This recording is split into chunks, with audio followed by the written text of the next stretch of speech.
fiestas de San Fermín, después de ese chupinazo, este mediodía en el que el cohete anunciador del inicio de la Semana del Toro ha estado precedido por el sectarismo político de quienes insisten en aprovechar los espacios lúdicos y festivos para sus consignas, por ejemplo, proetarras, reclamando el acercamiento o la excarcelación de los pistoleros de ETA, exhibiendo la bandera separatista catalana o desafiando a los tribunales, como ha hecho el alcalde bilduetarra de Pamplona, Joseba Sirón.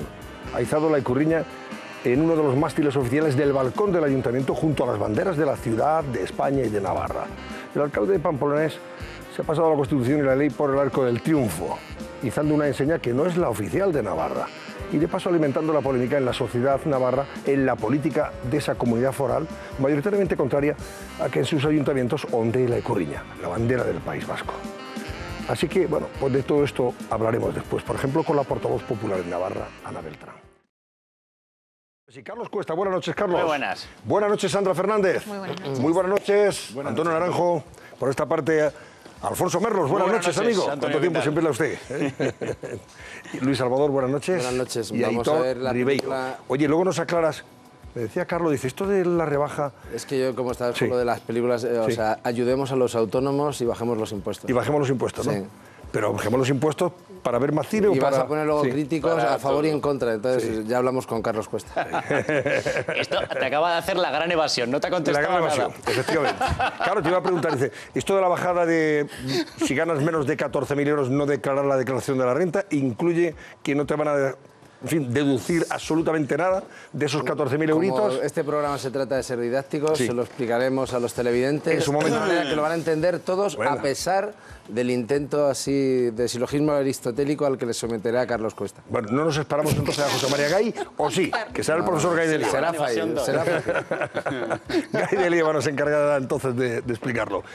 ¿Qué barómetro planteamos? Vamos con nuestro Susana, tiene que ver barómetro. con esto, ¿verdad? Un parecido. Claro, vamos Sí. a recoger todo Los ese salarios, interés los impuestos. social que ha despertado las noticias económicas del día de hoy y vamos a abrir ahora mismo los teléfonos con la siguiente pregunta que les lanzamos a ustedes, los espectadores que nos están viendo desde casa. Les preguntamos, ¿deben subir ya los sueldos en España? En este momento, cuando son las 10:26 de la noche, en directo abrimos los teléfonos y ya saben, si opinan que sí, pueden marcar el 905-855-001. Si opinan que no, ha acabado en 002. Como digan que no... Es para matarlo. Hay que matar a alguien. A alguien hay que... Si dices que al que llama se lo subes tú, Antonio, Eso. zasca. Bueno, de todas las imágenes que ustedes han visto en ese resumen que nos ha hecho Susana Ollero, sin duda hay unas que a mí personalmente me han impactado y a ustedes también, seguro.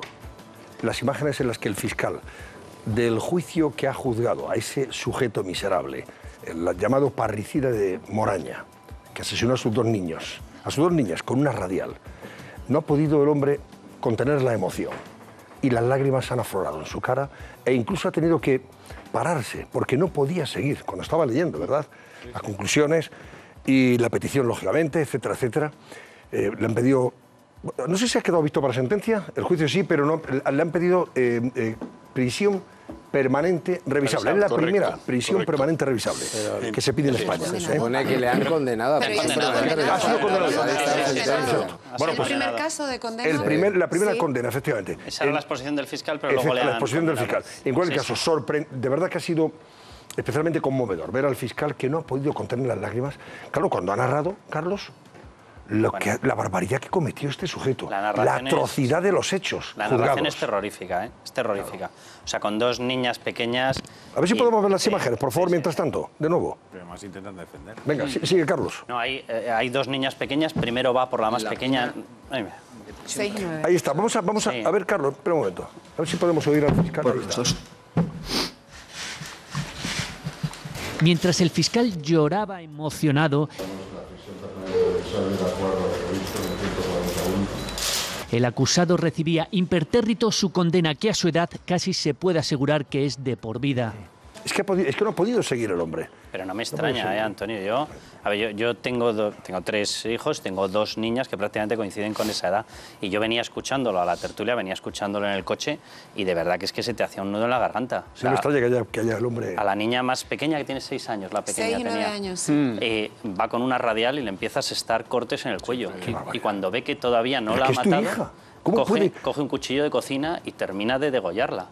a la otra le había dado tranquilizantes Claro, o sedantes. pero no le hicieron habían efecto funcionado, y la ató a la cama. y le ata las manos con cinta americana para poder matarla. O sea, es una barbaridad de tal bestialidad. Y premeditado, porque el día anterior él va a hacer la compra de todo, de todo Hay lo que premeditación, necesitaba. algo así, Claro, hay- claro, es que es tremendo. Y encima no está trastornado psicológicamente. No, no, según no. No, sí, Claro. ha escuchado la sentencia como le estamos viendo. Sí, sí.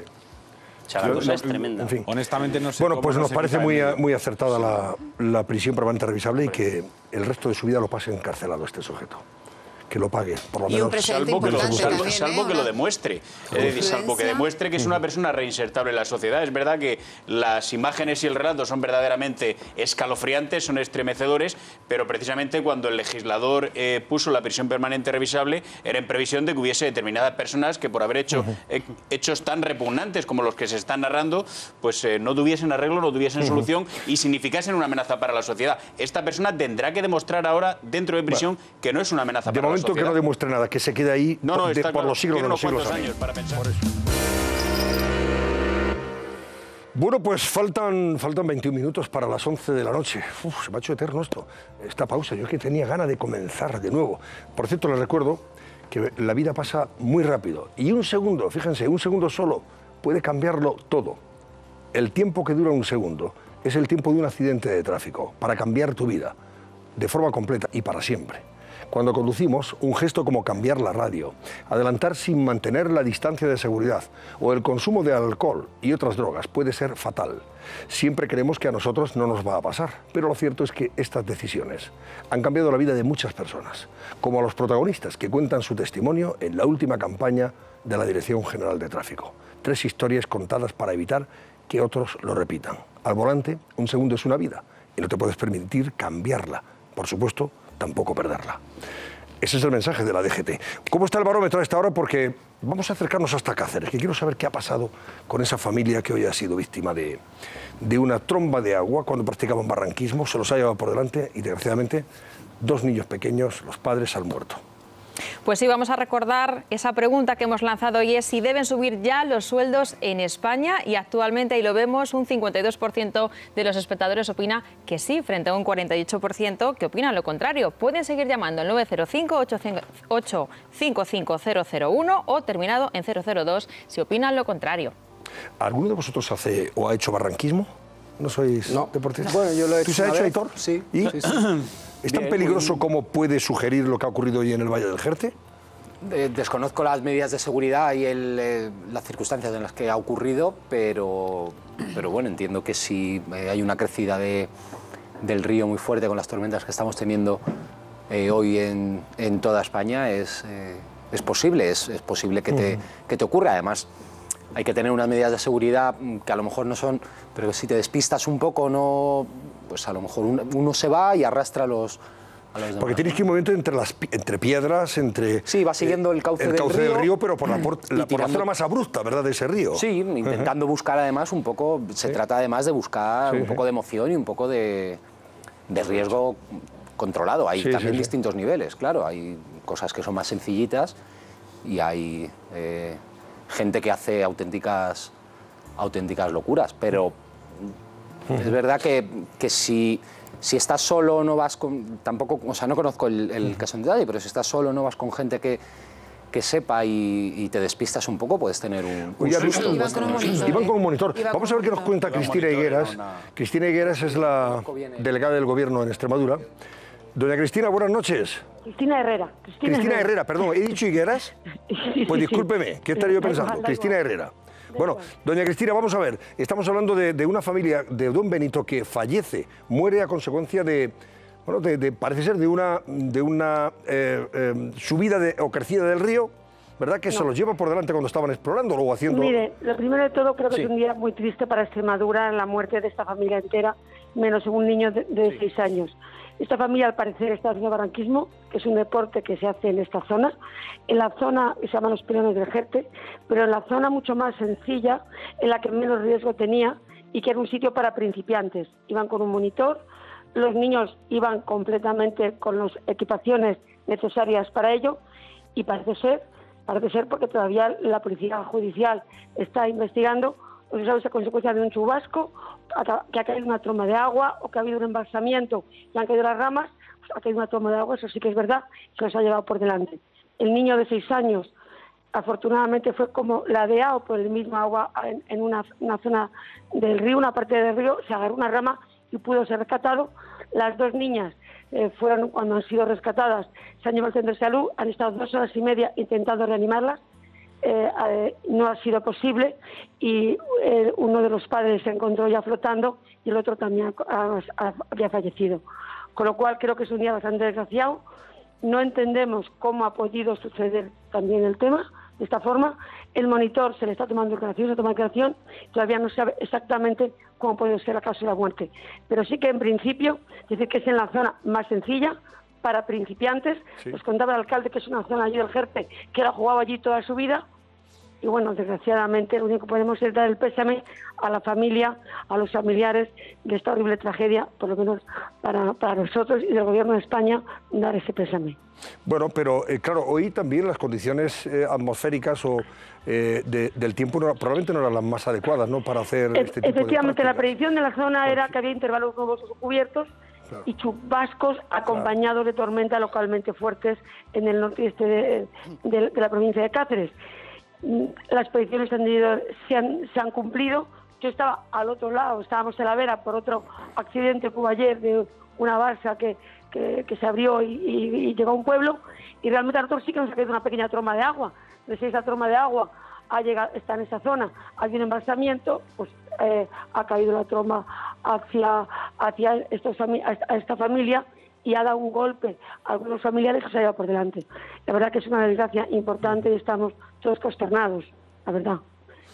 Yo creo que en estos momentos sí que hay que decir que la gente, cuando haga estos deportes, tomen las precauciones necesarias, no solamente porque vean que se debe hacer sol o que o es mejor, sino que también vean los datos que hoy los da AEMET, en todos los móviles se pueden ver las predicciones del tiempo para evitar que ocurran estos accidentes. Pues creo que era muy oportuno, efectivamente, en un día como hoy, con tormentas en toda la zona centro de España, desde Despeñaperros a Zamora, y incluida Extremadura. Lógicamente, Madrid ha estado todo el día lloviendo y con trombas fuertes en algunos momentos. No parece que fuera el día más adecuado para hacer esta práctica deportiva. Pero bueno, desgraciadamente, claro, ya no se puede evitar lo que deberíamos no lamentar a esta hora. Y lo que deseamos es que solamente dar las gracias a los cuerpos y fuerzas de seguridad de la Guardia Civil y a todos los servicios asistenciales, Cruz Roja, Centro de Salud, bomberos, que se han portado estupendamente, y gracias a ellos se ha podido no salvar las vidas,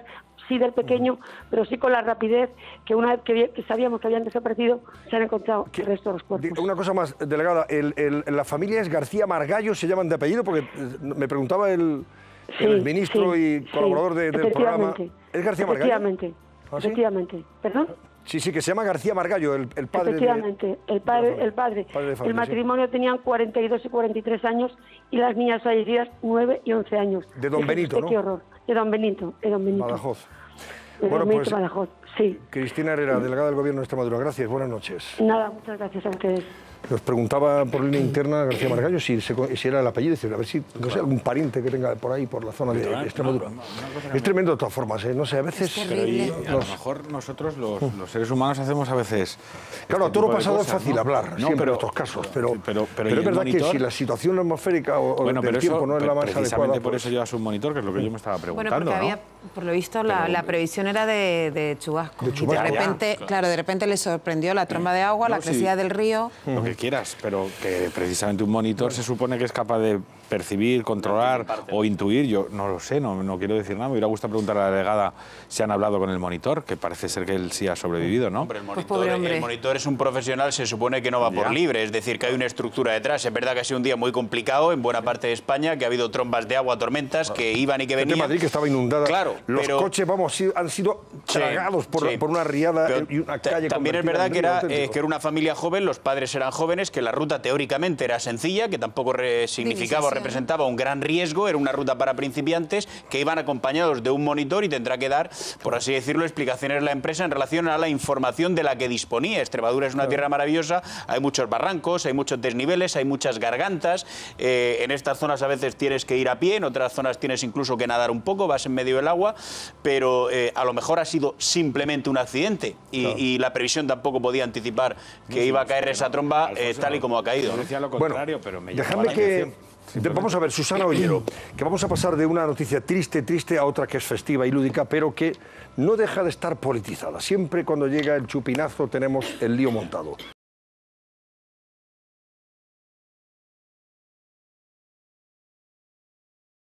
Y ya tenemos otra vez el lío, como siempre. Ahora, esto acaba, vamos, en contencioso administrativo y probablemente alguna demanda más, ¿no? No, es que tenía ya advertencia judicial de que no lo podía hacer. Sí. O sea, esto es tan ridículo como si en Madrid, en la Comunidad de Madrid, yo vengo de allí, pero para la gente que nos está viendo ahora, gente de Madrid, gente de Zaragoza, gente de cualquier sitio, que tú estuvieses reclamando que la bandera que estuviese de tu comunidad autónoma fuese la de al lado. Fuese la del vecino, y dices, pero exactamente usted a quién representa.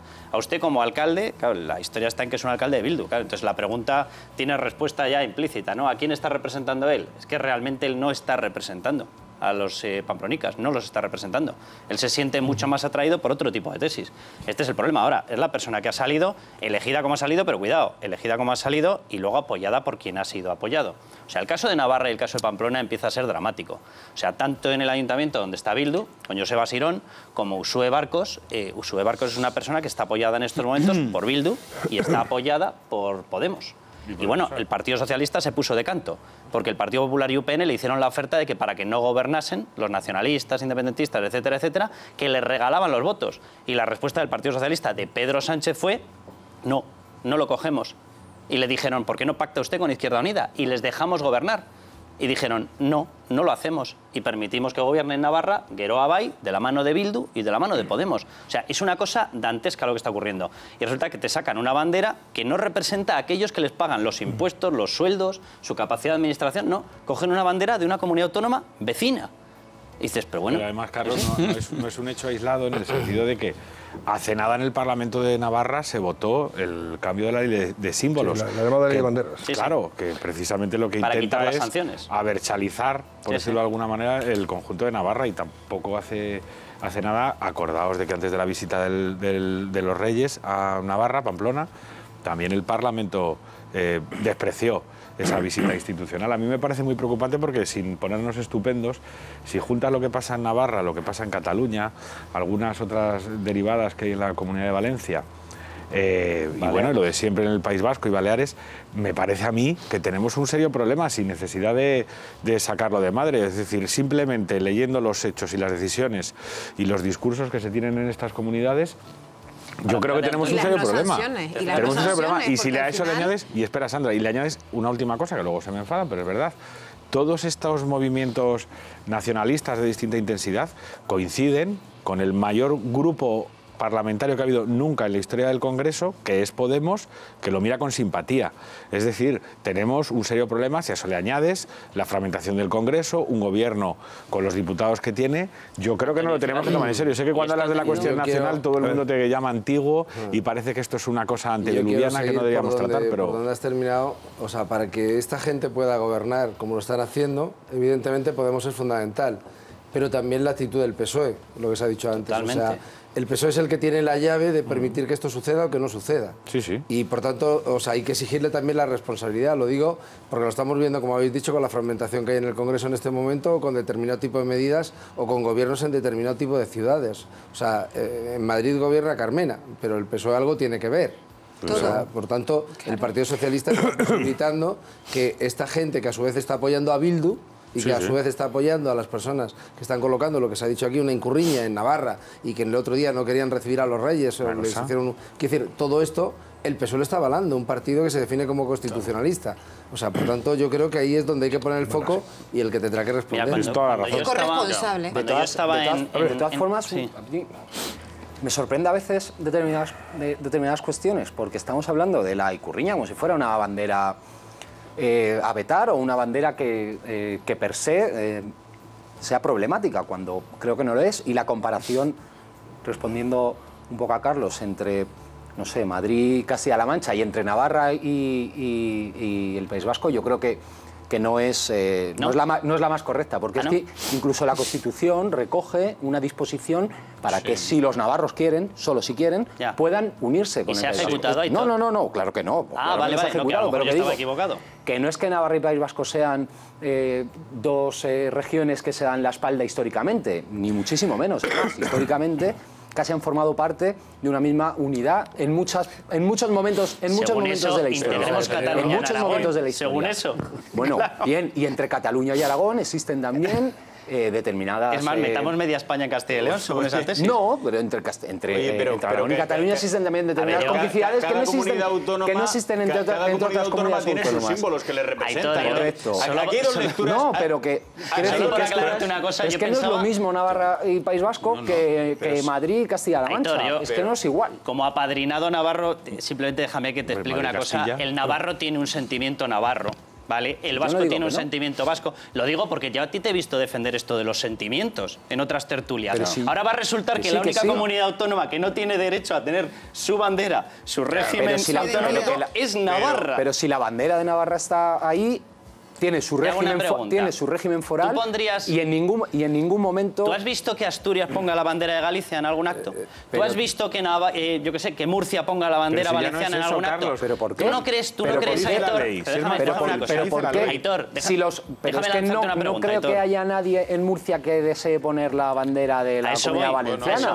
Pero a lo mejor en Navarra sí hay gente que quiere ver la Ikurriña. Tú no tienes la sensación... Lo que me parece muy raro es que...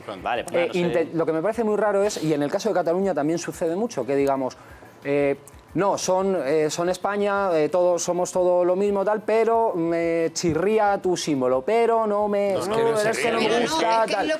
Estas cosas. A mí me parece una polémica excesiva. Aquí no se trata de que las banderas sean problemáticas. Las banderas, lógicamente, son símbolos y están protegidos por las leyes. Y las banderas tienen un significado. Y tienen un significado político y tienen un significado social. La bandera de Navarra... es la bandera de Navarra, no es la Ikurriña, de la misma forma que la bandera de Cataluña es la bandera de Cataluña, no es la estelada. Por lo tanto, desde el punto de vista político, un señor que llega a la alcaldía de Pamplona o que llegue a una diputación provincial o que llegue a la presidencia del gobierno de una comunidad autónoma no puede poner en el balcón la bandera que le dé la gana. Porque esa bandera que está colocando está protegida por las leyes y por la Constitución. Eso punto número uno. Y punto número dos, luego está la cuestión social.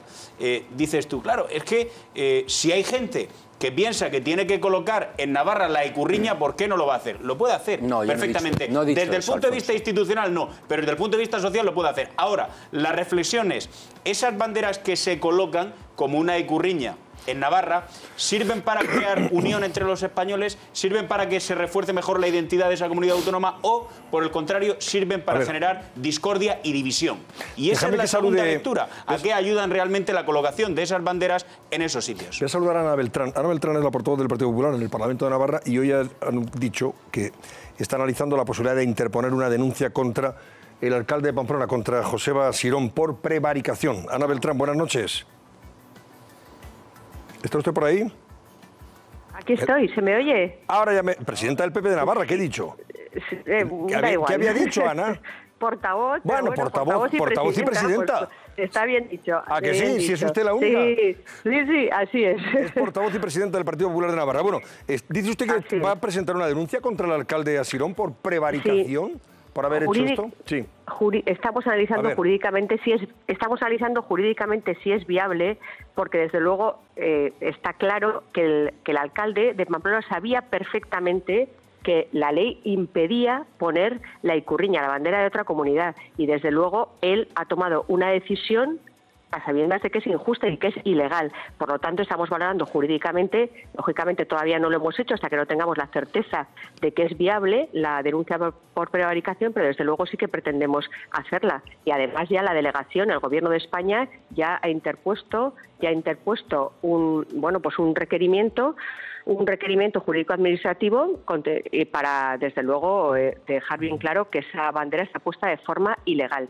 Pero además el alcalde estaba advertido. Estaba absolutamente advertido. Esto ha sido un insulto, una afrenta. Estaba oyendo ahora los comentarios de alguna persona que estaba, que está ahí en la tertulia, diciendo que que puede ser que haya navarros que quieran ver la Ikurriña. Pero es que ese no es el tema. Y desde luego, si hay algún navarro que quiere ver la Ikurriña, es una minoría. Un alcalde no puede jamás violar la ley. Eso en primer lugar.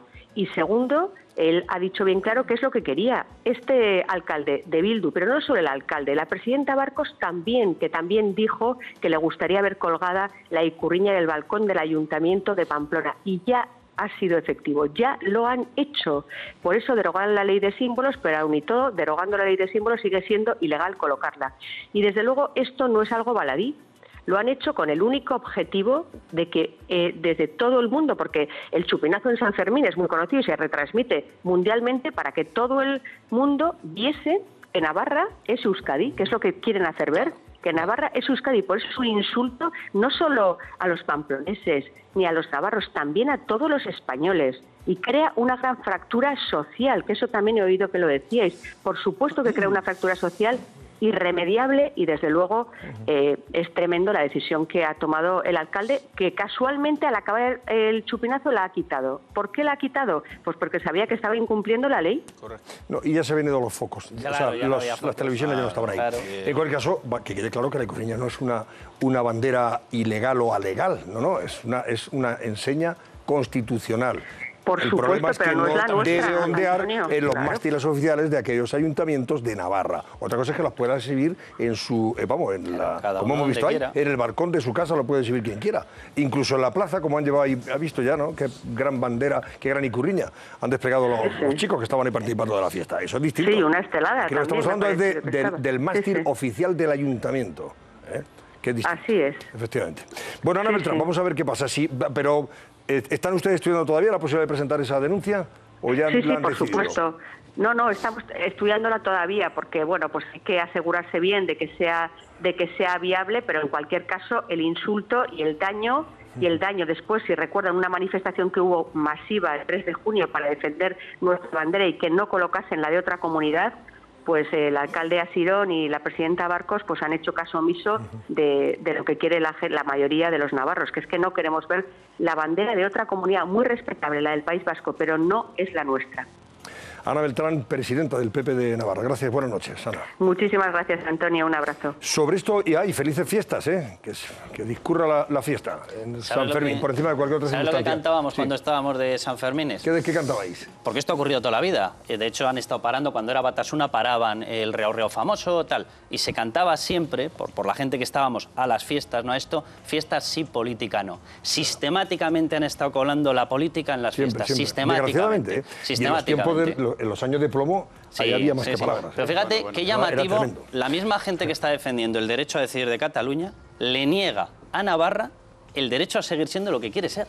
Y dices, pero bueno, vamos a ver, ustedes dicen que Cataluña tiene derecho a partirse y a separarse de España, pero Navarra, que no ha ejecutado la disposición transitoria cuarta y por lo tanto sigue siendo España y sigue siendo Navarra, no tiene derecho a reclamar no ser incluida en el País Vasco. O sea, qué bonito, oye, qué coherencia. Unos tienen derecho a elegir lo que quieran, pero si eres navarro no tienes derecho a elegir nada. Es profundo, Carlos, aquí el tema ya es está otro. claro, está claro. Oye, por lo demás, hay que reconocer que hay que tener muy poquita ansiedad, muy poco estrés, muy poca ansiedad para meterse ahí en ese lío. Sí. Yo sería incapaz, ni por todo el oro del mundo. Antonio. Ni por todo el oro del mundo. Es que tremendo, es que te ves ahí, es una marea, en medio de... Y lo raro es que, de verdad, felizmente no pasa nada, Pero imagínate, es que te llevan para donde quieran, La multitud te lleva hacia un lado, hacia otro, tú ahí no mandas nada. Y sales más lleno de vino que... Eso sí, y vino, pero ahí la gente está, mira cómo aguanta. Pero Antonio, el tema, insisto, que el tema llamativo, y voy a irme al pasado, es que aquí sale Pisarello, teniente alcaldes, ¿no?, del Ayuntamiento de Barcelona, arrancando la bandera de España en un balcón del Ayuntamiento de Barcelona, y nos puede escandalizar, o podemos hacer las reflexiones que ha hecho Carlos al respecto de la españolidad de Barcelona o de la no españolidad de Tahití. Pero no pasa nada, Entonces, el problema de estos asuntos es que al final nunca hay al alcalde le sale gratis, es decir, él es perfectamente consciente de todo lo que hemos dicho aquí todos, perfectamente consciente, pero cuenta con la sensación de impunidad y por tanto su campaña de propaganda le sale gratis y ahora mismo estamos viendo ahí cómo le sale gratis a él y además estimula una cosa que a mí me parece muy llamativa y es que de repente haya también allí tantas esteladas de ese tamaño que solo en tela son una pasta y también pancartas a favor de los presos de ETA. Y también eso no tiene nada que ver con estos asesinos, ha ocurrido siempre en el chupinazo. Si el mal gusto y los imbéciles si no digo que sea buen gusto ni nada, no son recientes, que no le podéis achacar al actual alcalde de Pamplona lo que lleva ocurriendo 40 años. Si yo, que no es el caso, quisiera hacer una reivindicación de ese tipo, en ese ámbito, supongo que el hecho de coincidir con el alcalde, que es la autoridad, me reforzaría en eso, ¿no? Es decir, que en lugar de sentir cierta vergüenza, si veo que el jefe de la cosa es capaz de ponerse el primero a dar la nota y a poner este tipo de símbolos, digo yo que me vendría arriba, Aitor. Digo yo. No lo han necesitado nunca. Bueno, que ha habido, con lo cual que ha habido banderas no hay una mucho conexión. más grandes que esas en el chupinazo, mucho más grandes. Más grandes que las sí, muchísimo más grandes. Luego veremos las portadas de los periódicos. Veréis cómo las portadas de los periódicos. Yo recuerdo perfectamente las imágenes de ver banderas siempre en esa plaza, siempre. Pero sobre todo, una cosa son las banderas que aparecen en la plaza, que podrán gustar más o menos, nos podrá parecer que están bien o mal, y otra cosa es lo que aparece en las instituciones. En las instituciones uno no puede hacer lo que le dé la gana, sea lo que sea y ocupe el cargo que ocupe. Y en Madrid un señor al que le guste el Real Madrid y sea aficionado no puede llegar al ayuntamiento y colgar la bandera del Real Madrid. Por muy madridista que sea. Por muy madridista. Bueno, vamos a dejarlo ahí. En cualquier caso, estaremos atentos a estos 9 días de fiesta en Pamplona. Después vamos a hablar con José María Gay de Liébana, el economista Gay de Liébana. Vamos a preguntarle si ahora mismo ya es posible, deseable e incluso necesario y obligatorio, si me apuran, que se suban los salarios, que se suban aquellos sueldos más bajos. Y comentaremos también el tema de los impuestos. ¿Qué impuestos nos pueden bajar? ¿Qué impuestos se van a bajar realmente? ¿O qué se va a bajar en función del acuerdo de Ciudadanos con el señor Montoro? Bueno, en este caso, que Ciudadanos ha forzado al señor Montoro. A ver en qué queda esto. Si afecta a todos o a unos poquitos nada más. Y luego recibiremos también a José Manuel García Margallo, al ministro García Margallo, en su colaboración semanal del Cascabel para valorar temas de la actualidad, como por ejemplo la entrevista de hoy entre Sánchez y Rajoy. Don José Manuel García Margallo, buenas noches. Buenas noches. Enseguida vamos a saludar también a Gay de Liébana, al profesor Gay de Liébana, que quiero que nos hable de economía un poquito. Nos diga si tenemos que subir ya los sueldos, que algunos sueldos están por los suelos. Pero antes le voy a preguntar, esto de las banderas que estábamos hablando, ¿quiere oír lo que decía ayer Corcuera a propósito de las banderas y los símbolos? Aquí en este programa. Le vi por la noche. Le viste. Bueno, vamos a recordar lo que decía José Luis Corcuera sobre esto. Que no se respeta el artículo 4 de la Constitución. El artículo 4 habla de la bandera de España. Dice que las comunidades autónomas pueden tener, y de hecho tienen, banderas que representan a esa comunidad autónoma o nacionalidad histórica. Pero siempre tiene que estar la bandera de España exhibida junto a la bandera de la comunidad autónoma. Y lo vemos todos los días, que no se cumple. Y es un artículo de la Constitución. ¿Por qué? Porque somos un país olvidadizo. Bueno, pues en unos casos no se cumple y en otros hay algunos que imponen esa bandera al margen de la ley también, como está Icurriña hoy en el balcón del Ayuntamiento de Pamplona, en ese mástil oficial. Es que infringe la legalidad no solo el artículo al que se ha referido Corcuera, es que hay una ley de símbolos que me parece que es del 81 que regula que debe exhibirse la bandera de España y la bandera oficial de la comunidad autónoma de la que se trate, no una bandera de una comunidad autónoma que no es esta, que es el tema de la Icurriña. Y hay una sentencia del Tribunal Superior de Justicia de Navarra del 2015 en que establece exactamente lo mismo. Lo más preocupante es que parece que estamos empeñados en resucitar todos aquellos contenciosos que habíamos intentado resolver en el proceso constituyente, ¿no? En la Comunidad Valenciana estamos viendo un intento de imponer el valenciano con olvido del castellano. En Navarra fue un tema muy, muy discutido. Yo recuerdo a Jaime Ignacio del Burgo, a Izpún, a todos aquellos diputados. Se sancionó en la Constitución y en el Estatuto de Guernica que Navarra era Navarra y no era Euskadi, Euskadi y ahora parece que volvemos a las andadas. Y aquí hay dos temas graves. Uno, usted puede poner en su casa la bandera que le parezca oportuno. Ahora, en una institución no, que es lo mismo que estamos viendo en el proceso secesionista catalán. Usted puede ser separatista como partido, pedir la independencia, lo que no puede utilizar una institución común como es la Generalitat o el Ayuntamiento para exhibir algo que por definición es algo de parte, no es de todos.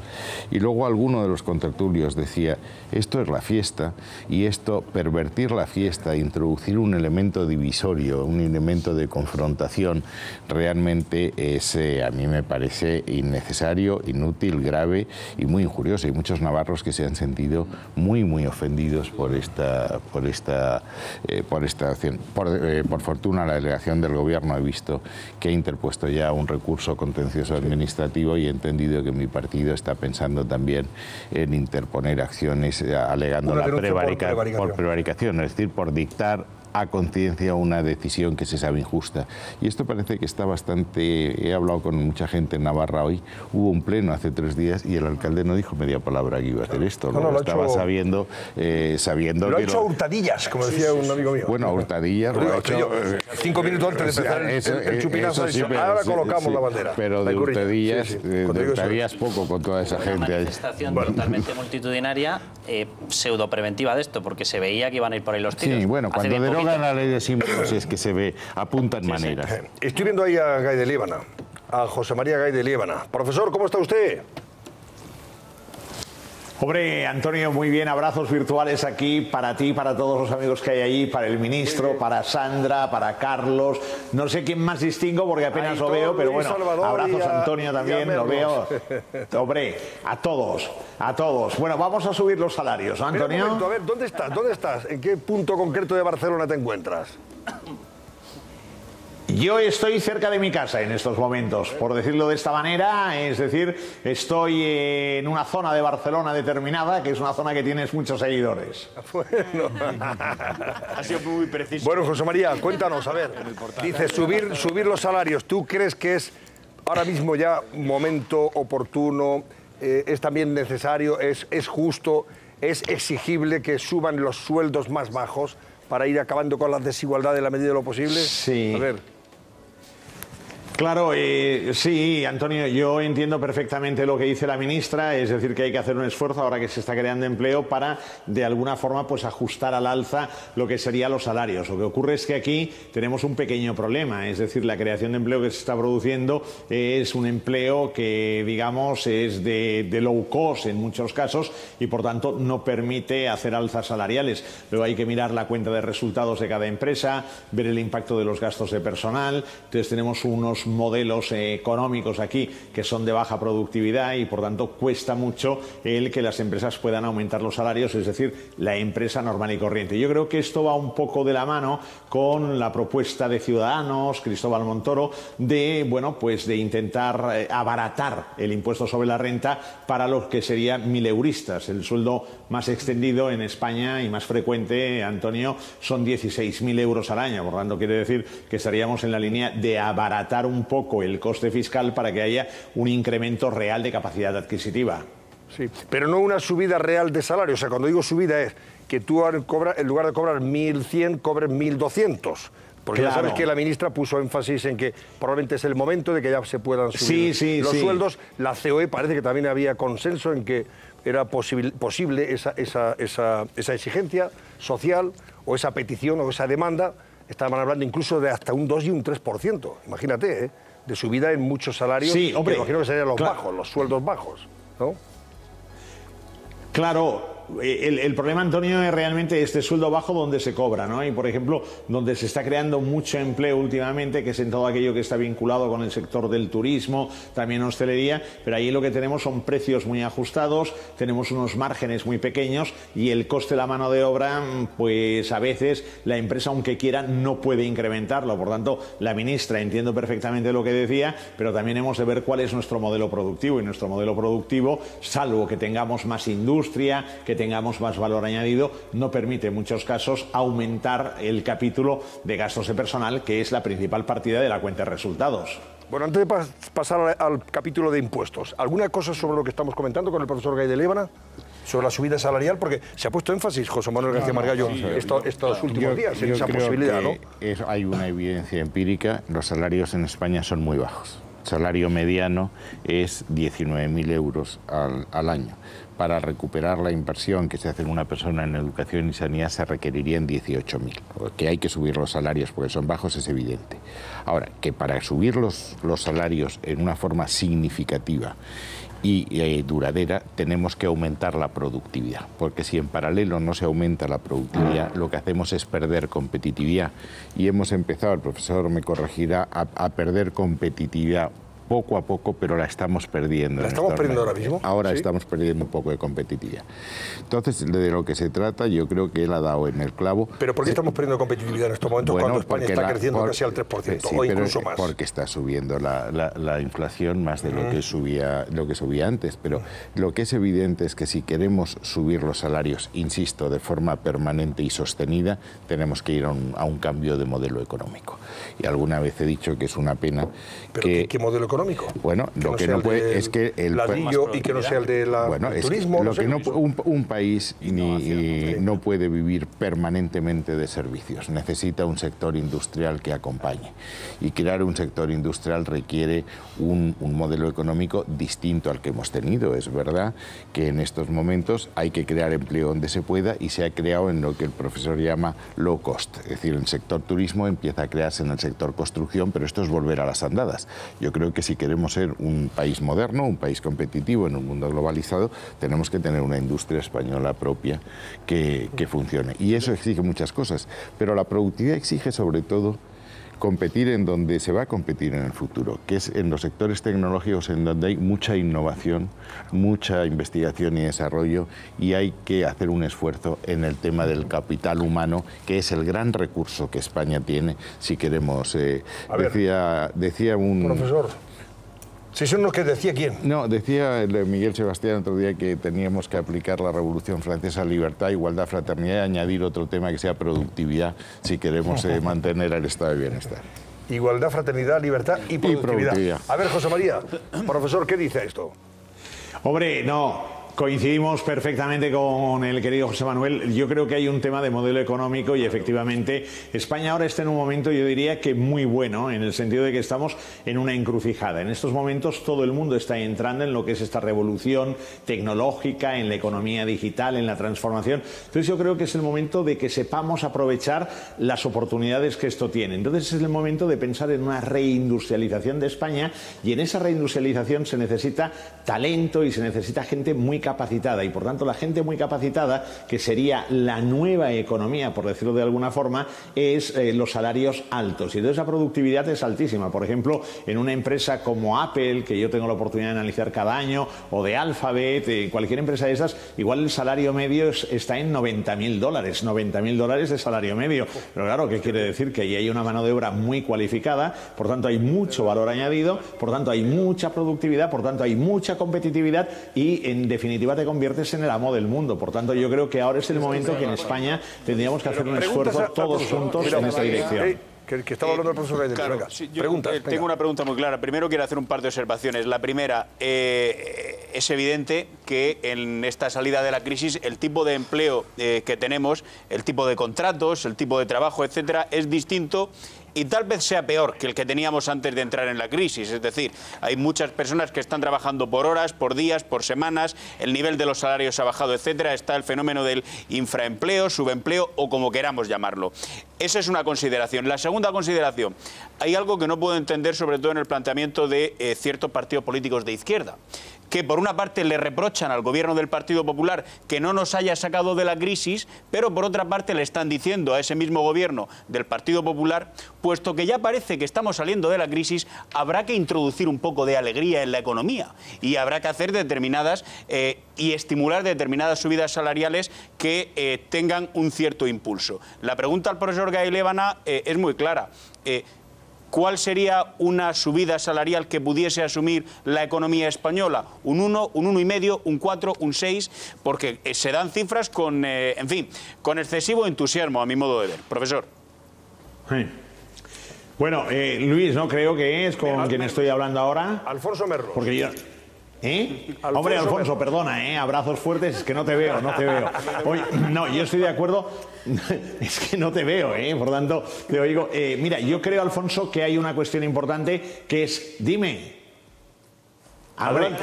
No, hay una cuestión importante para mí que es que no se puede objetivizar. Es decir, se dice, vamos a aumentar el 1%, el 2%, el 2,5%. No, porque cada empresa es un mundo distinto. Ahora, lo que sí yo creo que habría que hacer para que hubiera de verdad un aumento salarial sería rebajar la cuña fiscal. Es decir, rebajar coste de la seguridad social a cargo de la empresa y esa parte que se rebajaría que fuera de aumento salarial. Sí, porque el problema es que tenemos una seguridad social muy cara y, por tanto, las empresas no pueden pagar más sueldos porque tienen que costear una seguridad social a cargo de la empresa muy elevada. Muy bien, profesor. Carlos Cuesta no virtual, en carne y hueso. Abrazos virtuales. Hombre, Carlos Cuesta aquí, que de esto te oigo, Carlos. Es que además quería ir por lo que estás comentando. Voy a poner dos casos. Irlanda, ultra criticado últimamente, que es que si está haciendo una competencia injusta con el resto, tiene un 12,5, el tipo específico para empresas todavía, de más desarrollo tecnológico, etcétera, todavía baja más. Y toda Europa se ha puesto, claro, toda Europa se ha puesto en contra de ella y lo ha criticado. Claro, miras el ranking, el último que yo tengo, el de la Escuela de Negocios IMD de competitividad, Irlanda ha puesto 6º en competitividad mundial. Miras el puesto de España, ha puesto 34. Por el camino, es decir, por encima, tenemos a Lituania, Kazajistán, tenemos a Estonia, tenemos a la República Checa, tenemos a Austria, tenemos a Malasia, tenemos a Bélgica, tenemos a Israel, y así podríamos seguir todo el programa. Esos los tenemos por encima. Claro, entonces, aquí hay una cuestión. La mejor manera de conseguir que tengamos unas empresas que puedan pagar esos salarios potentes es atraer las mejores empresas y las que tengan, por lo tanto, una capacidad de productividad y de generación de empleo productivo con productividad muy potente. Si nos dedicamos a bombardear fiscalmente, ¿la atracción de empresas se puede conseguir eso, José María? Estoy totalmente de acuerdo contigo. En Irlanda el gasto público es un gasto muy bajo y ahí lo que se ha hecho ha sido algo muy sencillo. En vez de que las empresas paguen el 30%, 35% del impuesto sobre sociedades, las atraigo con un 12,5 que llega a ser el 6,25 e incluso con alguna bonificación igual es el 3, algo. Y entonces, ¿qué pasa? Que yo tengo a las grandes tecnológicas. En concreto, las tecnológicas tienen ahora de cash en Irlanda, en los bancos de Dublín, 1.200.000 millones de dólares. Ahí lo tienen. Y tienen una necesidad de mano de obra y de empleo que es impresionante, de gente muy cualificada. ¿Qué es lo que ocurre? Tú pagas pocos impuestos, pero a cambio de esto me generas lo que es un hábitat económico muy bueno, que además tira del carro y que además implica que en las universidades irlandesas, cuando un chaval acaba la carrera, al cabo de un mes ya está trabajando. Por tanto, quiere decir que no hay ni desempleos juveniles ni nada. Pero todo esto tienes que crear una atracción tremenda para que las empresas vengan. En Irlanda lo saben hacer y nosotros, lamentablemente, no lo sabemos hacer porque tenemos una inseguridad jurídica tremenda. Es decir, lo que no se puede hacer es, cuando el partido está ya en el tramo final, cambiar el impuesto sobre sociedades con efectos retroactivos y conducir a alguna empresa a lo que es una situación de concurso de acreedores. Por tanto, mientras que tengamos esto, no seremos competitivos, Carlos. Bueno, vamos a ver, profesor, como quieren preguntarte más y tenemos que hablar del tema impuestos también. Encantado de la vida. Te voy a pedir que te espere un ratito más, hacemos una pausa y recuperamos la conexión con Barcelona. ¿Te parece bien? Bravo, bien, hombre, tranquilo, bien. Bravo ahí, abrazos fuertes y virtuales. Despedidas virtuales. Hasta ahora mismo, no te vayas, José María. Seguimos con el profesor Gay de Líbana y también con José Manuel García Margallo. Tenemos que hablar del encuentro de hoy en la Moncloa, José Manuel, ya sabes. El señor Rodríguez, perdón, iba a decir Rodríguez Zapatero, el señor Sánchez y el señor Rajoy. Parece que ha habido mucha cordialidad, ¿verdad? Las impresiones son buen rollete, buen rollito, como dicen los chavales. No sé si la procesión va por dentro, pero bueno, parece que había buen fin.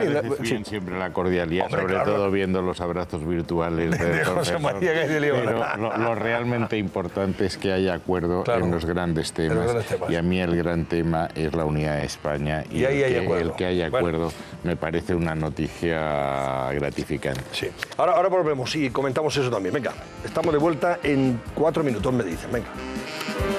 Bueno, son las 12 menos 25 minutos. Sigue el profesor Gay de Líbana en Barcelona, en un lugar de la ciudad condal, enviándonos abrazos cordiales, por cierto, y virtuales. Te iba a decir una cosa, José María. Sí. Voy a recordar que la Asociación Europea de Economía y Competitividad te ha otorgado recientemente la Medalla Europea al Mérito en el Trabajo. Y así yo aprovecho para felicitarte. ¿Qué menos, no? Grande, José María. Gracias de todo corazón. Yo creo que la asociación igual ahí erró. Yo incluso les dije seguro, y antes de que el otro día también me la entregaran, insistí seguro, y me dijeron no nos hemos equivocado. Digo, bueno, pues ya, gracias, y a veces, bueno, se reconocen mucho los méritos que a veces no son suficientes, ¿eh? Bueno, José María, García Margallo explicar para párvulos, o sea, para mí también incluido, ¿en qué consiste la productividad? A ver si... la competitividad, perdón, competitividad. José María conoce la anécdota seguro. Es la historia de dos exploradores que están en el desierto y aparece un león en lontananza y uno de ellos se agacha para quitarse las botas y ponerse unas zapatillas. Y le dice su compañero, no sé por qué haces eso, porque hagas lo que hagas nunca vas a correr más que el león. Y le contesta, yo no quiero correr más que el león, quiero correr más que tú. Eso es la competitividad. Claro, y ahora en un mundo globalizado en que competimos todos, en todos los sectores, porque China es la primera en estos momentos en diseño industrial y en todos los mercados, o somos competitivos o simplemente desaparecemos. Desde luego, sin competitividad, que viene ligada a la productividad, no hay posibilidad de aumentar los salarios. Pero esa es la asignatura. Precisamente yo que compro el discurso del señor Margallo... Luis Salvador, habla. Buenas noches, abrazos virtuales. Yo que compro el discurso... Hombre, Luis, aquí abrazos. Muchas gracias. Bien, hombre. Digo que yo que compro el discurso del señor Margallo, coincido plenamente en sus argumentos, pero tengo que dar una mala noticia a la audiencia, y es que esa no es la política del gobierno, porque iniciativas de ciudadanos para precisamente el aprovechamiento del talento, para la incorporación de la innovación en nuestro modelo productivo, para la producción de tecnología, el señor de Guindos, ministro de Economía, dice que eso son cuestiones transversales, que no hay que darles tanta importancia y quita valor a las iniciativas. Y yo comparto plenamente el diagnóstico del señor Margallo, pero desafortunadamente no es el que están aplicando las políticas del Partido Popular. O sea, yo entiendo que hay que crear empleos en este momento porque es una necesidad primaria, pero que estamos en un momento en donde o tomamos la senda de apostar también por la producción de tecnología, por la captación de talento, en vez de migrar el talento con bajos salarios al extranjero, y por la incorporación de la innovación, que es fundamental. Y voy a poner un ejemplo. El Centro de Desarrollo Tecnológico Industrial, el CEDETI, es el que más ha ayudado a las empresas a aplicar la innovación y a ser más productivas. Pero el problema que hay es que eso no llega al conocimiento de las empresas para utilizarlo. Ahora van a tener varios cientos de millones de euros para poder utilizar en este momento. Y será vital que el gobierno dé publicidad, porque si no va a pasar una cosa. Nos enteraremos que había mucho dinero disponible para esto, pero después las empresas no lo solicitarán y se dirá que no se ha tenido que gastar porque es que no lo ha pedido nadie, porque no se le ha informado de cómo se les puede ayudar a mejorar la productividad, repito, incorporando tecnología y aplicando la innovación. Profesor, venga, responda.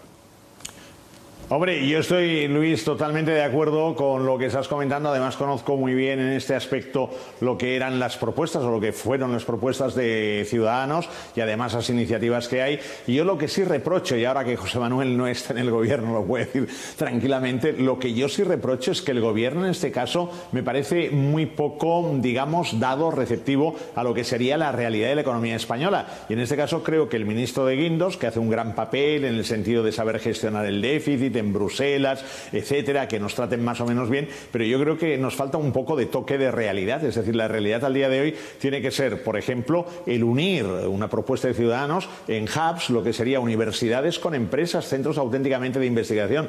El gran Antonio Jiménez cada noche menciona CSIC. Yo estoy en estos momentos a unos metros del CSIC, que está justo detrás de mi facultad. Es decir, mi aula da con el CSIC. El CSIC es el Consejo Superior de Investigaciones Científicas. Como paso cada día por allí, sé a veces lo que está colgado. Y lo que está colgado es que hay investigadores, doctores, que algunos de ellos tienen que emigrar fuera, que están ganando 600 euros y a los que no se les renuevan los contratos. El país no puede prosperar así. Totalmente de acuerdo. A ver, Sandra Fernández, venga. Profesor, abrazos virtuales. Besazos virtuales. Profesor, mi pregunta es muy sencilla, yo creo que es lo que se está preguntando la gente en casa. Estamos hablando de cambiar el modelo económico, de crear más industria, pero lo que pregunta la gente es, después de la crisis, viendo que ya es un hecho pasado, que el crecimiento está como está en España, ¿por qué no recuperamos los sueldos que teníamos justo antes de la crisis? Porque ahora vamos, Sandra, un poco de batalla, es decir, vamos por la jungla y vamos con los machetes cortando ahí las ramas para intentar abrirnos camino. Y el problema que tenemos es que antes de la crisis teníamos una euforia tremenda, basada mucha euforia en lo que era el elevadísimo endeudamiento. Y teníamos un modelo que era el de la construcción, teníamos la vivienda, teníamos deuda de familias, deudas de empresas. Ahora hemos hecho, yo diría que estamos en la catarsis. Entonces ahora de lo que se trata es de marcar los cimientos y yo diría que no hemos de pensar a un año, a 2 años, hemos de pensar a 5 o 6 años, 7 años vista para fortalecer a este país y por tanto para dar facilidades para que aquí sea en definitiva un polo de atracción. Hay que hacer como antes había los planes de desarrollo, pues habría que hacer como planes de desarrollo realmente para fortalecer España en un momento en el que en Francia tienen sus problemas, en Alemania tienen los suyos, en Italia los suyos, etcétera, y ser, como dice José Manuel, competitivos, es decir, hemos de ganar la competitividad y la competitividad solo se consigue a base de productividad, es decir, un tío que gana mucho pero que produce mucho. Si el tío no gana mucho y no está muy cualificado, va a producir poco, por tanto ya mal vamos. Por tanto ahora yo creo que es el momento en el que los políticos se tienen que dejar de tantas coñas y poner los cimientos de una España de futuro y que sea competitiva, porque si no, lo que decía Carlos antes, del 34 bajaremos al 104. Claro. Por supuesto. A ver, venga, más preguntas a Gaya Liebna. Buenas noches, yo soy Antonio Naranjo. Si le queda algún abrazo, se lo acepto. Hombre, abrazos aquí de todos lados, hombre. Bueno, es una pregunta de reflexión que tiene que ver un poco con todo lo que hemos hablado, porque yo tengo la sensación de que este debate político sobre los salarios y las retribuciones es un poco un engañabobos, es una manera de decir: nosotros políticos ya hemos cumplido y ahora son las empresas las que deberían repercutirlo. Y a mí eso me parece insólito, con varios datos que voy a dar y que seguro que usted conoce mejor que yo. O sea, ¿tú crees que la empresa no debe subir los sueldos de No, yo creo que sí. En un momento en el que hay cierta alegría, un poquito de crecimiento y de mejora? Al gobierno, a la clase política en general, le quedan muchas cosas por hacer antes de trasladar a la empresa normal de este país ese debate y esa reflexión, que se están quitando ellos el problema de encima para trasladarlo, radiografiando a la empresa de una manera que no es verdad. Es decir, y esto lo quería preguntarle yo al señor Liebana. El otro día, no hace nada, salía el demoledor dato de que para el 75% de las empresas de España el acceso a la financiación, que además es muy cara, les será muy complicado, prácticamente imposible. El impuesto de sociedades, que no baja y además se lo han adelantado. Los aplazamientos en la Seguridad Social y en Hacienda han quedado prácticamente extinguidos. Y además tienen un tamaño las empresas españolas muy pequeño. El propio presidente del Gobierno esta semana en un foro económico decía con razón que el tamaño importaba y que unas empresas que no tienen el tamaño adecuado no pueden competir en un mundo global en el que efectivamente la productividad es fundamental. Si al mismo tiempo les cargamos de las cotizaciones, que es una manera, lo ha dicho usted al principio con toda la razón, si quiere de verdad el Gobierno subir el sueldo a la gente, lo tiene muy fácil.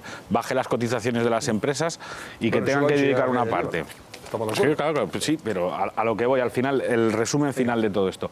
¿Cuánta parte de verdad tiene, señor Liebana, ese mensaje de que se pueden subir los sueldos, ese tipo de empleo que tenemos, que es cómo están las empresas? Y de eso no se discute, porque con hacer la caricatura de que aquí todas son el IBEX 30 y Ortega y multinacionales sin corazón, no, el 90% del empleo de este país lo dan empresas familiares, pymes, que las han pasado muy canutas y que, por supuesto, no forman parte del debate público y político, salvo contadísimas excepciones. Bueno, yo comulgo con todo, es decir, el problema de la financiación por parte de las pequeñas y medianas empresas es muy difícil y además yo voy simplemente a remitir a la gente que mire los datos del Banco de España, porque la financiación del sector bancario al sector privado cada vez tiene un saldo menor, por tanto quiere decir, y la financiación de actividades productivas igual. Es cierto que a las empresas que se les da crédito son empresas que están saneadas, por tanto quiero decir que son aquellas que han aguantado y que están capitalizadas. El tema del impuesto sobre sociedades es un error tremendo a nivel político. El impuesto sobre sociedades tiene que haber un impuesto para la pequeña y mediana empresa que lo pueda pagar y que tenga incentivos para desarrollarse, para crear empleo y para ir hacia adelante, y otro para la gran empresa, que son mundos distintos. El tema de las cargas fiscales que soportan las empresas autonómicas, locales, es insoportable. Y luego el tema de cotizaciones sociales son muy elevadas. ¿Y qué pasa? Que tenemos un tejido empresarial en donde de los 3 millones al día de hoy, 200.000 empresas empresas que tenemos, solo hay 64.000 que tengan más de 20 trabajadores. El 98% se concentra en la pequeña y mediana empresa. Esto es lo que hay, es decir, ni está bien ni está mal, esto es lo que hay. Pero ayuda a esta empresa para que crezca, dale facilidades y no le acorrales con el tema de los aplazamientos de seguridad social, aplazamientos de Hacienda, porque entonces no hay piedad por parte de la Administración. Por tanto, esto hay que decirlo, y si no hay piedad por parte de la Administración, los empresarios se hunden en la miseria y pierden la motivación. Por tanto, demos motivación para que el país tire hacia adelante. Sobre los impuestos, José María Gay de Líbano, hay un titular en la prensa de mañana que se repite: los mileuristas no van a pagar impuestos. Los que tengan una renta menor de 14.000 euros al año no pagarán IRPF. No sé si eso significa que no tendrán que hacer la declaración de la renta o que realmente las empresas en las que trabajan no les va a deducir ni un solo euro para el IRPF, que es lo que hablábamos antes, esa es la duda que tengo. ¿Te parece suficiente esto o hay margen para bajar los impuestos a más capas de trabajadores? A ver. Sí.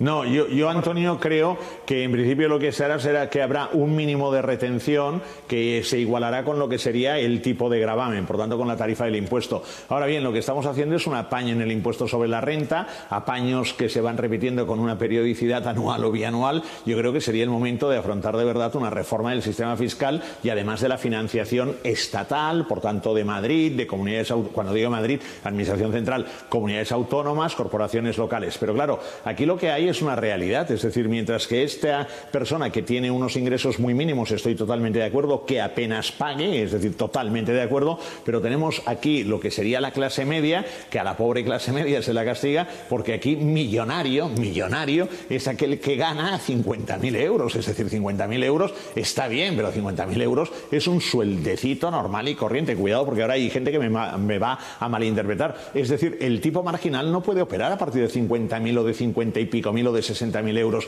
El tipo marginal en Estados Unidos opera a partir de $400.000. Por tanto, quiere decir, toquemos con los pies en el suelo, porque los que realmente tiran del consumo son las clases medias, y si les vamos acribillando de impuestos, en definitiva se va a perder consumo, además la tasa de inflación, y por tanto el país no va a ir hacia adelante. Por tanto, habría que plantear un IRPF que sea sano y que dé alegría, y hay que bajar los impuestos, pero los impuestos para todo el mundo, no para los multimillonarios. Bueno, el multimillonario, oye, también ya tiene sus montajes, y además que pague poco si crea mucho empleo, ¿no? ¿Estás de acuerdo con lo que decías, José Manuel García Margallo? Decía, claro, aquí lo que hace falta es una reforma fiscal profunda.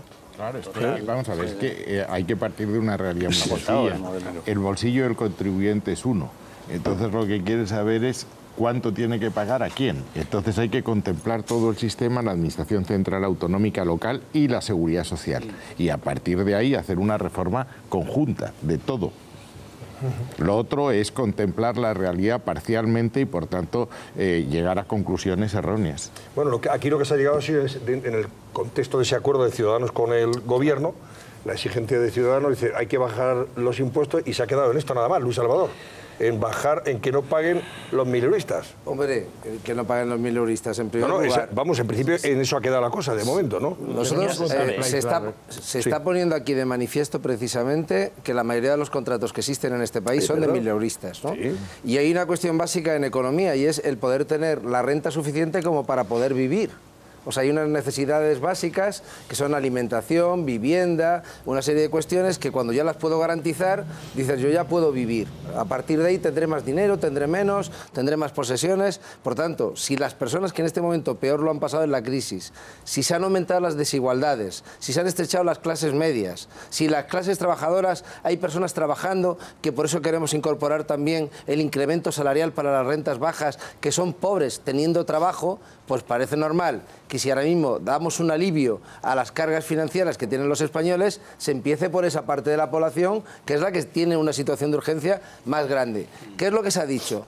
Que se ha llegado a un acuerdo en el que se van a rebajar 2.000 millones de euros que van de carga impositiva al Estado, a los españoles, y se va a centrar en sueldos que no lleguen a 17.500 euros al año, y una serie de condiciones que son las que se están pactando con el Gobierno. Pero nos parece que es algo absolutamente normal, lo digo, porque tal y como veo que se le está tratando de dar un poco la interpretación, parece ser que no va a haber un ahorro de 2.000 millones de euros que se van a devolver a los bolsillos de los españoles, o que no se van a aliviar los problemas y que a lo mejor es hasta y que a lo mejor es hasta insolidario porque solamente favorece a aquellas personas que son mileuristas y que peor lo están pasando en nuestro país. A mí me parece bien. Lo que pasa es que se queda corto. A mí me parece bien que... Pero si la cuestión yo creo que aquí es no hacer el análisis solo macroeconómico, sino hacer el análisis realmente. Somos estar de acuerdo en que este país necesita una reforma fiscal profunda. Y aquí estamos, primero, ante un parche. Y segundo, que efectivamente se ha hecho a regañadientes porque 3 días antes está el propio ministro de Hacienda diciendo no solo que no quería, sino que era imposible e insostenible de acuerdo con la cuenta pública. Y que la zanahoria había que empezar a exhibirlas. Y que había que guardar la zanahoria. Ahora, hablando de la zanahoria, lo que no puede ser es que si el gobierno del Partido Popular no baja los impuestos, malo. Y si los baja, peor.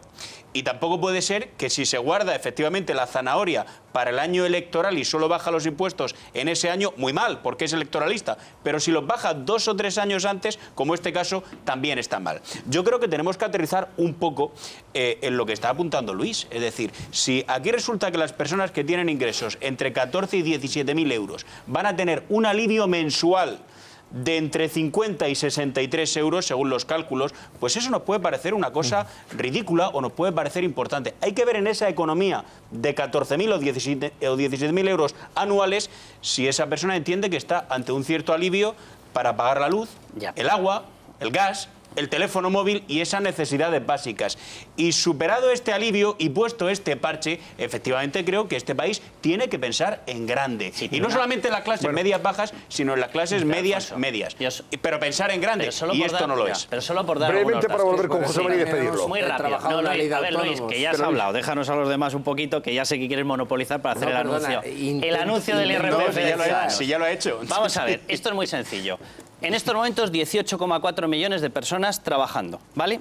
Nos vamos al año 2007, 2 millones de personas menos. ¿Sabéis cuánto varía la recaudación? 72.000 millones de euros de IRPF, ahora más que en el año 2007. Es decir, lo voy a traducir. Con 2 millones menos de personas, pagamos más IRPF entre todos los españoles. A partir de ello lanzo la pregunta, ¿nos vale con esa rebaja de impuestos? Me parece de maravilla que la hayáis conseguido, me parece de maravilla que se la hayáis arrancado. Me da lo mismo que se la arranque Ciudadanos, que quien sea. Me da lo mismo. O sea, yo siempre voy a defender, ¿no? Yo siempre voy a defender una rebaja de impuestos. Ahora, si se la arrancáis, digo yo que si se la arrancáis al PP, será que el PP os la deja arrancar. Pero bueno, esto ya es una cuestión política que a ti te interesará, a mí a efectos de bolsillo me da lo mismo quien la saque. Lo que quiero es pagar menos impuestos. La cuestión es muy sencilla. Si nos contentamos con una rebaja que va a hacer que bajen 2.000 millones, si de veras es cierto, porque yo no he visto los detalles de vuestra rebaja, no lo he visto por ningún lado. De hecho, Albert Rivera ha confundido dos términos. Ha dicho, vamos a hacer que las rentas de menos de 14.000 euros queden exentas del impuesto y luego ha dicho, acto seguido, es decir, que no hagan la declaración de la renta. Pues, señor mío, no tiene nada que ver, no es lo mismo. Estar exento es no pagar las retenciones en cada uno de los meses y no pagar nada en el IRPF. Sí. Y no hacer la declaración es no tener que hacer el trámite, que muchas veces te puede resultar que pierdes incluso la posibilidad de deducción de determinadas cosas. ¿Vale? Pero lo que necesitamos en España es, uno, lo que estaba diciendo José Manuel García Margallo, una reforma profunda en nuestro sistema tributario que está agotado de narices, y dos, si se va a ir por el IRPF, una rebaja de verdad. Esto es una castaña. Esto es una castaña. Perdona. Es una castaña. Sí, Carlos. Venga, si rápidamente que voy con Gay de Liebra. Si analizamos las propuestas de una manera minimalista y estamos diciendo esta medida que supone, si ahora a esta medida que supone añadimos también la nueva ley de autónomos con las ventajas que también tiene para los autónomos que están dentro de esas clases medias de las que están hablando, ya entonces empezamos a abarcar a más parte de la sociedad y a intentar dar soluciones reales a la gente que está levantando la persiana, como decimos, cada mañana a las 8. Por tanto, no vamos a ser ambiciosos. No trivialicemos, o sea, que nosotros tengamos un sistema, por ejemplo, el sistema fiscal español es uno de los más desiguales de la Unión Europea. O sea, genera desigualdad. A ver, es uno de los más progresivos, es uno de los más progresivos de toda la Unión Europea. Perdón un momento. José María, sobre esto quieres decir algo. Perdón un momento. Sobre esto, José María. No, coincido.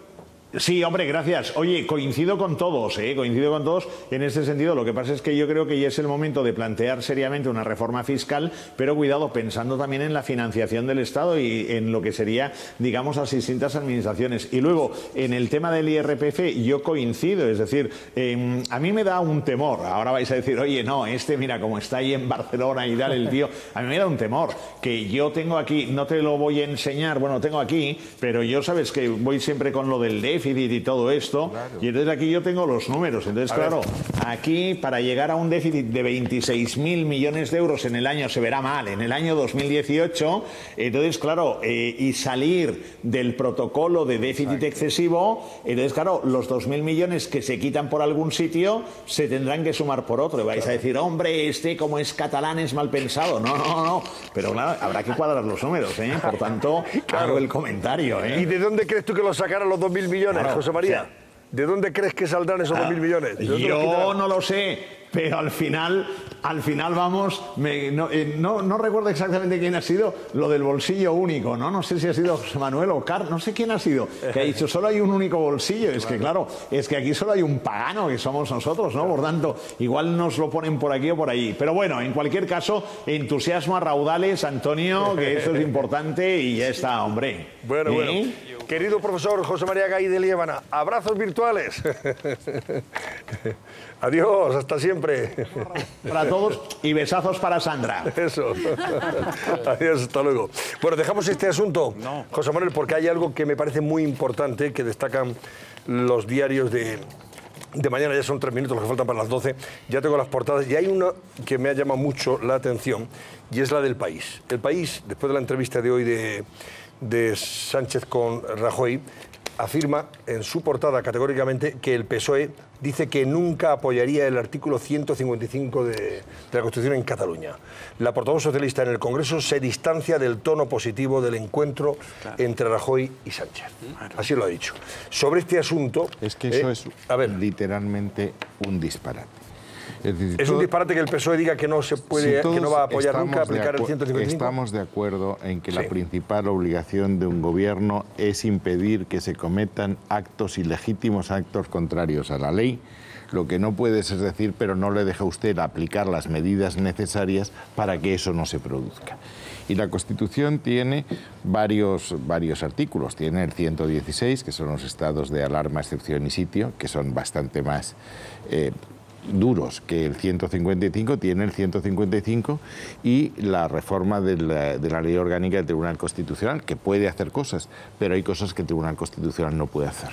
¿Quién ejecuta esas medidas? El Gobierno. Si no le dejan utilizar la medida más suave, que es el artículo 155, que el artículo 55 no es la suspensión de la autonomía, es que todo el mundo identifica el 155 de suspensión de autonomía. No, es tomar las medidas necesarias para que aquellas obligaciones que la Generalitat no ha cumplido se cumplan, para restablecer el orden en un momento determinado y en un tema muy concreto. Sí, ayer lo decía Felipe González en ese foro de Vocento. Es que si no, ¿cómo se...? Claro, dice que si al final hay que... No venía a decir, si hay que aplicar el 155, se aplica. Pero es verdad que dice, la Constitución está para todo. Y tiene un artículo que es el 155. Claro. Y entonces, bueno, pues pero estamos sugiriendo que si había que aplicarlo, pues evidentemente para defender la Constitución y la unidad y el orden constitucional, pues tienes que aplicarlo y punto. Pero más allá de ambigüedades. Es que lo que no se puede ayer, Felipe González... Pero tú decías una cosa el otro día que me parece que es muy gráfico y muy oportuno. Es como si a los bomberos, en estos fuegos extraordinarios que hemos tenido en Portugal, y aquí en España también hemos tenido alguno, dice, usted tiene que apagar el fuego de todas las maneras posibles. Con tierra, con palas, con un churrete, o sea, un chorrito de agua de una manguerilla que te... Pero no va a utilizar usted el camión cisterna que de no sé cuántas toneladas que tiene ahí para emplearse a fondo en caso de que le haga falta. Pues pero mismo, vamos a discurrir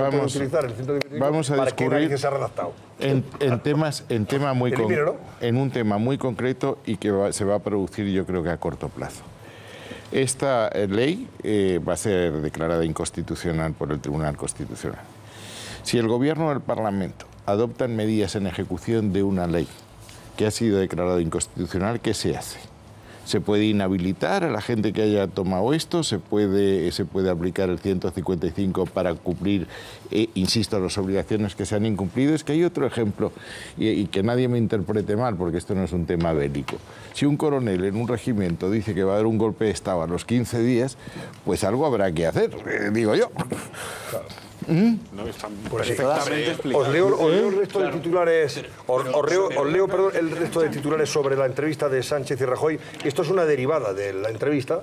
Así pero es que eso es muy grave, el PSOE después del encuentro Rajoy y Sánchez. Eso es muy grave. La portavoz socialista Margarita Robles, que el PSOE dice que nunca apoyaría aplicar el artículo 155 de la Constitución en Cataluña. Pero muy grave, Claro, ¿Cómo garantizas que lo que dice la Constitución se aplica si no te dejan aplicar las medidas? Mira, Alfonso, dice ABC sobre este asunto.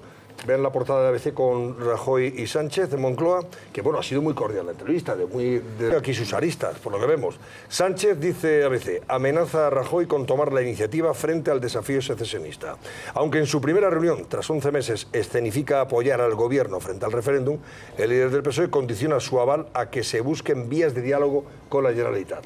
Yo os pregunto qué vías de diálogo se pueden buscar, más allá de que dejen a estos señores de insistir en el referéndum ilegal, ¿no? Voy con La Razón, que también va en esa línea. Sánchez se desmarca de Rajoy y pide diálogo con Puigdemont.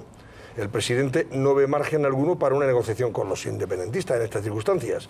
Y en la reunión con el líder del PSOE no se abordó la aplicación del artículo 155. Esto dice La Razón. Y El Mundo sobre esto, Sánchez ofrece a Rajoy un pacto de mínimos frente al referéndum.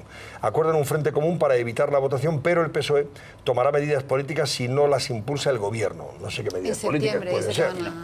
El Ejecutivo satisfecho abre una vía de diálogo preferente con el líder socialista. En fin, no sé. A mí me parece que el señor García Margallo ha apuntado una cuestión crucial y ha incidido en un aspecto fundamental, que es que se ha equiparado un tiempo a esta parte la aplicación del artículo 155 con lo que significaría una suspensión de la autonomía. No es así, no es así. Ni lo dice la Constitución española, ni ha dicho eso ningún catedrático de Derecho Constitucional.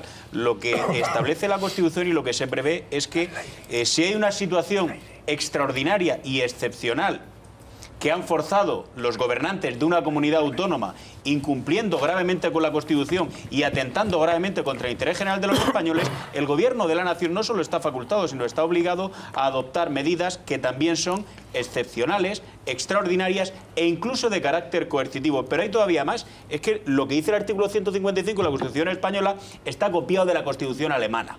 Eso de salida. Y luego, en relación a esos titulares... El artículo 37 de la Ley Fundamental. Sí, señor, de la Ley Fundamental de Bonn.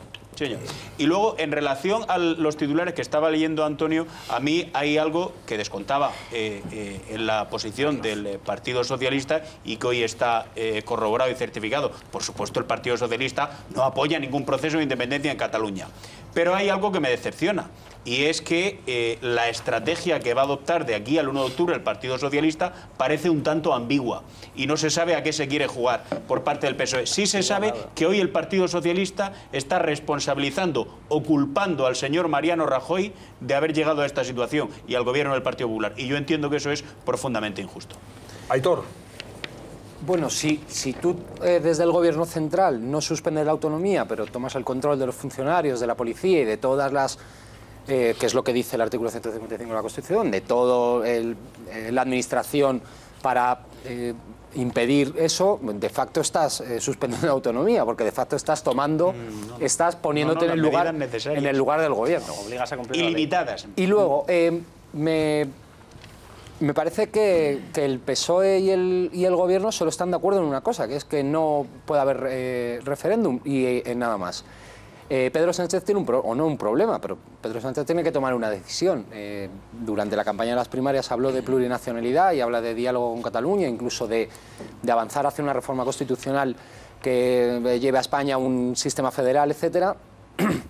Pero no tiene apoyos con quién hacerlo, porque el apoyo que tendría, que es el del Partido Popular y el del Gobierno, se muestra tajante, y además yo sí creo que hay una cierta inmovilidad por parte del Gobierno en los últimos años. No reacciona o no responde de ninguna manera ante el desafío o ante las veleidades independentistas de una parte de Cataluña.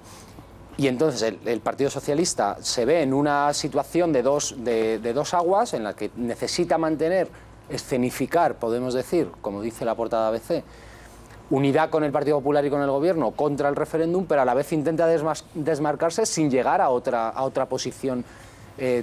Por eso digo que tiene un problema el Partido Socialista, y no creo que la reunión de hoy, por muy cordial y muy larga que haya sido, haya ayudado a que Partido Socialista, Partido Popular y Gobierno logren una unidad de acción en este asunto, ¿no?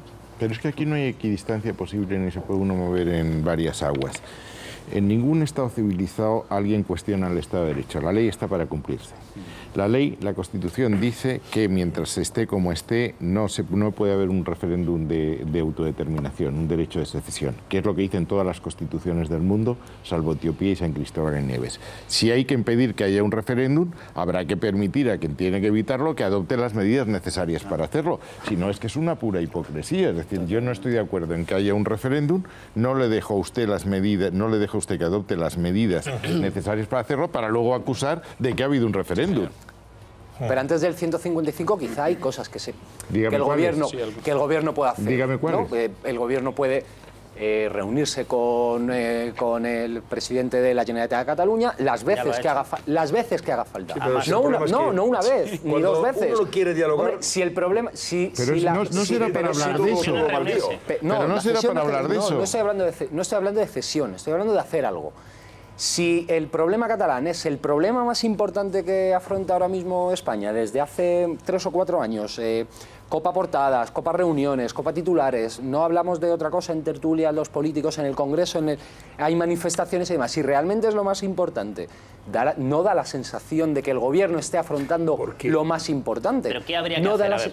No sé lo que habría que hacer. Vamos a concretarlo. ¿Qué habría que hacer, Aitor? ¿Qué habría que darles? Vamos a ver, te digo porque se han rescatado los bonos patrióticos. Pero no es una cuestión de dar. Se han enviado 61.000 millones de préstamos a través del FLA para que no caiga su sanidad, su educación, etcétera, etcétera. Se les está asistiendo porque no tienen capacidad de endeudamiento propio ante el resto de mercados y está yendo el gobierno de España a solicitar el endeudamiento suyo para que no caigan. Pero Carlos, de nosotros sí ellos. Pero Aitor, dime qué habría que hacer. Pero los que defendéis más fuerte la unidad de España habláis de nosotros y de ellos, ¿no? No veis la contradicción que hay. Si tú dices que hay que dar algo, digo yo que yo no he dicho que haya que dar. No. Yo no he dicho que haya que dar algo. Te cambio el verbo. ¿Qué hay que hacer? ¿Tú qué dices que hay que hacer? Yo lo que digo es que si el problema catalán es el problema más importante que afronta España desde hace 4 o 5 años, la sensación que da es que no hay nada por parte del gobierno. El gobierno de España tiene que hacer más, dime qué tiene que hacer. El gobierno de España tiene que hacer algo. Algo, dime algo. No más. Tiene que hacer algo. Y para empezar tiene que plantear reuniones serias y formales con el gobierno catalán. Vale, reuniones. No esas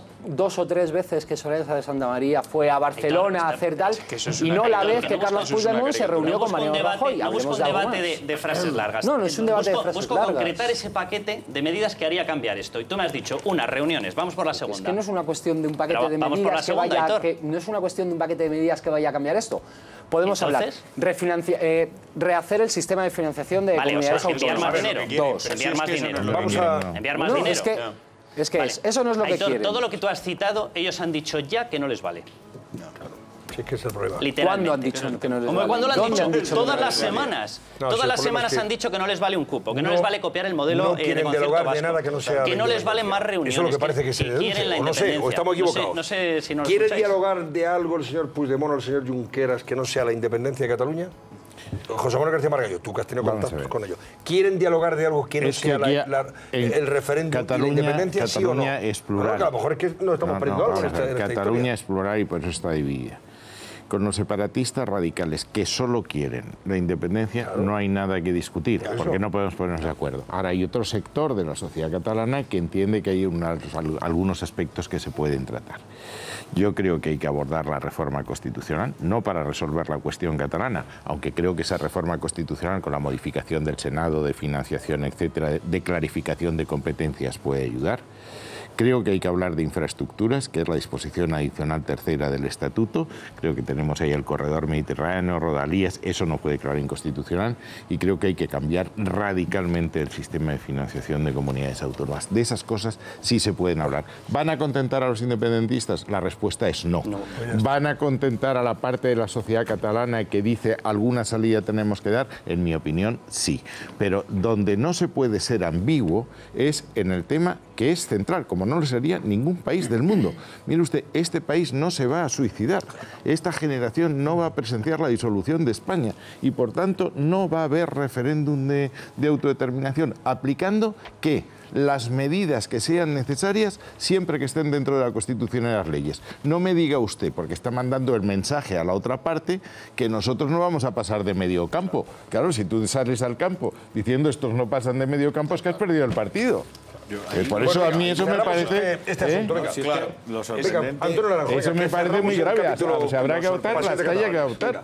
A mí lo sorprendente me parece, y muy indiciario de por qué estamos así, es que haya que dar más explicaciones quienes simplemente se limitan a recordar lo que dice la ley y a aplicarla, que es su obligación. No es una posibilidad, es su obligación, que quienes se la saltan. Y entonces lo rodeamos todo. Pero yo te hago la pregunta, Sí. perdóname, Antonio, para no perdernos en esta historia, que es, estamos en el bucle permanente. Esto todo nace a partir de las interpretaciones que los periódicos ofrecen hoy viernes, de la entrevista de Rajoy y Sánchez sobre el tema de Cataluña, que ha sido el tema mollar de la misma. Entonces, no sé, la posición del Partido Socialista, cuando el señor Sánchez insta al señor Rajoy a dialogar, cuando le dice que tome la iniciativa, como titula, o si no la va a tomar el PSOE, o que dialogue con Puigdemont. ¿De qué puede dialogar Rajoy ya en estas circunstancias con Puigdemont? De las cosas que te he dicho. Ya, de eso nada más, pero el señor Puigdemont acepta dialogar de eso, ¿sí o no? No, pero tú... Es decir, tú puedes ir allí y decir, yo quiero dialogar con ustedes. No, yo estoy en Cataluña... ¿Podría terminar alguna vez? Venga, termina. Pero sobre esto, no te vayas por los cerros de Úbeda, venga. No me voy céntralo en esto. por ningún cerro porque no me dejas hablar. Así Venga, que es sí, complicado. venga. Bueno, a lo que iba, con respecto a todo esto, por supuesto que si me preguntas solo por lo del PSOE, aunque es más larga la historia, no es de hace 3 o 4 años, Aitor. En el 34 aquí ya en Cataluña proclamaron la República Catalana. No, y en Llevamos 1640. Claro, llevamos aguantando estos 70 años, pero por ir a lo del Partido Socialista, es que me parece vergonzoso, simplemente. O sea, no se puede tener nunca equidistancia entre la víctima y el agresor. Y en este caso se establece, con lo cual lo que el Partido Socialista hace es alimentar, sin la menor duda, la legitimidad del secesionismo, en lugar de contribuir a cortarlo, no poniendo condiciones. Hoy el señor Sánchez, a través de Margarita Robles, ha vuelto a decir lo mismo. Sí, te apoyo contra el referéndum, solo faltaría, pero a continuación tienes que hacer algo. Y cuando decimos esto de hacer algo, yo me pregunto, ¿qué más podemos hacer en un país que, fíjate, Aitor, para reconocer la identidad y las condiciones y las características de Cataluña, ha llegado hasta el punto de permitir leyes educativas que impiden estudiar en español en una comunidad autónoma del propio país? Es decir, ¿qué más cesiones se pueden hacer para que estén contentos cuando a un niño de 7 años que viva en Cuenca, que se traslade a Cataluña para estudiar porque sus padres se van allí a trabajar, no le pueden escolarizar en el único idioma que de momento conoce en la escuela pública catalana?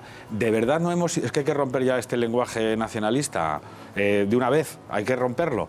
Hemos hecho todo lo que se podía hacer y más, y además lo llevamos haciendo no solamente en democracia, en la Primera República y en la Segunda República, y no ha valido de nada.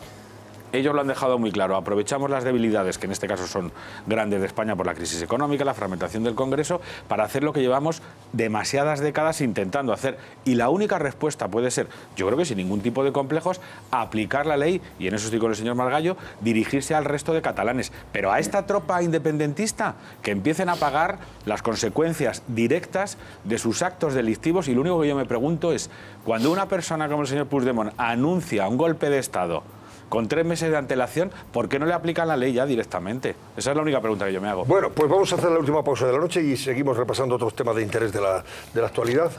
Le pido a usted que se quede un ratito más, porque nos vamos a ir a las 12:30. ¿No cree usted que no vamos a estar aquí hasta mañana? Yo, don Antonio, hasta mañana, que ya es hoy.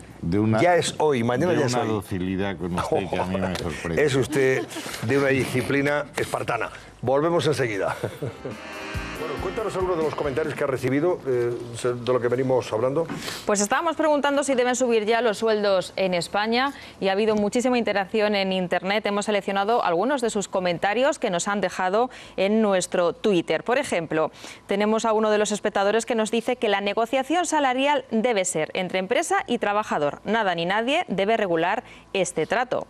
Hemos seleccionado otra más. Propongo la subida a los autónomos, que hay veces que no llegan a cobrar. Y una última, este espectador opina que sí. ¿Qué van a cobrar los autónomos?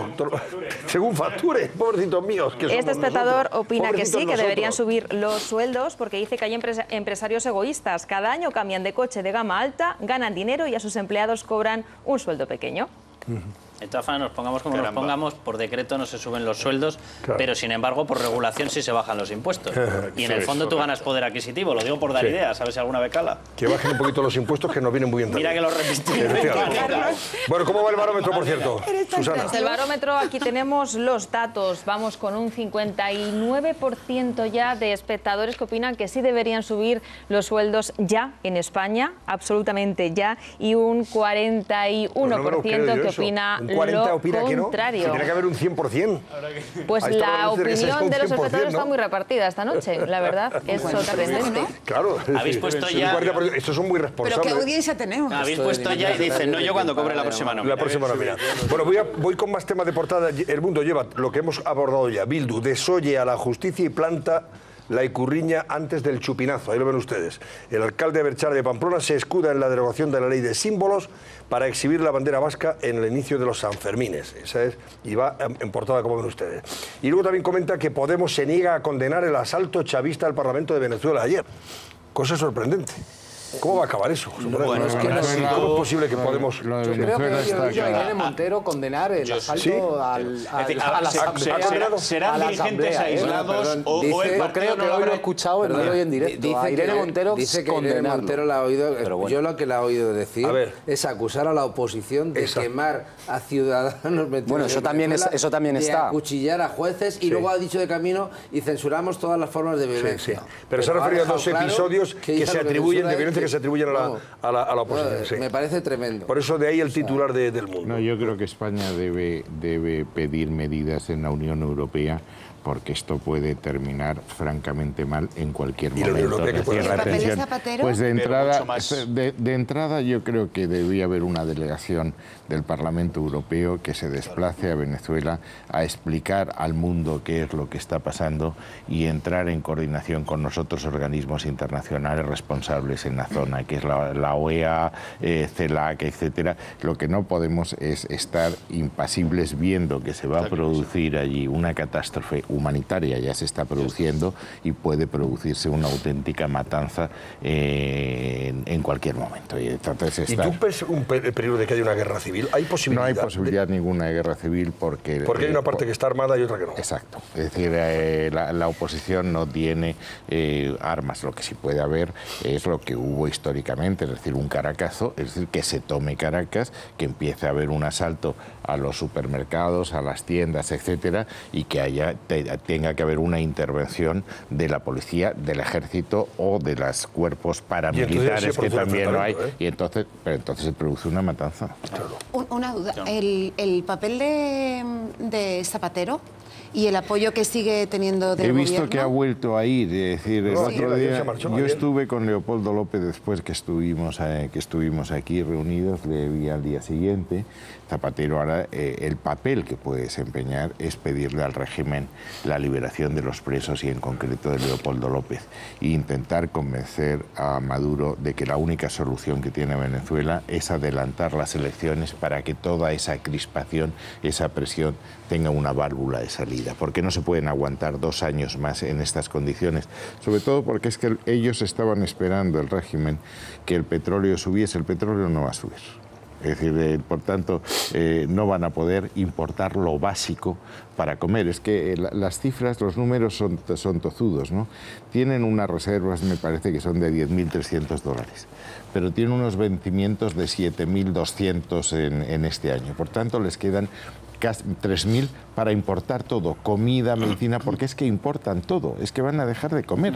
Y entonces ese tema ya llega un momento en que no es controlable. Pero además, a mi juicio han ocurrido 2 cosas gravísimas, no solamente en las últimas horas el asalto que hemos visto, esa acción violenta, 7 horas sino la propia amenaza por parte del señor Maduro, lo de señor en cursiva, de si alguien osa derrotar, incluso por la vía de las urnas, la revolución bolivariana, por supuesto que tomaremos las armas. Es decir, la amenaza de seguir utilizando la violencia por parte de este personaje. Y por lo tanto, a mi modo de ver, ya llegamos hay una cosa más grave, es que va a haber ha convocado una asamblea constituyente. Es decir, es que eso ya es romper las reglas del juego precisamente por eso, por la Constitución bolivariana. Señor García Margallo, a mí me parece que ya la acción de la Unión Europea o las buenas intenciones y buenos oficios del señor Rodríguez Zapatero llega tardísimo. Bueno, es decir, intenciones el ámbito ya. tiene que ser Naciones Unidas, Buenas. el ámbito tiene que ser la Organización de Estados Americanos y un actor como Estados Unidos algo tendrá que decir. Perdóneme, es Pero que que la si OEA eso lo no acaba de intentar Claro. y no han tenido los votos suficientes. Bien. Es decir, que lo de la OEA ya Pues, lo hemos hecho.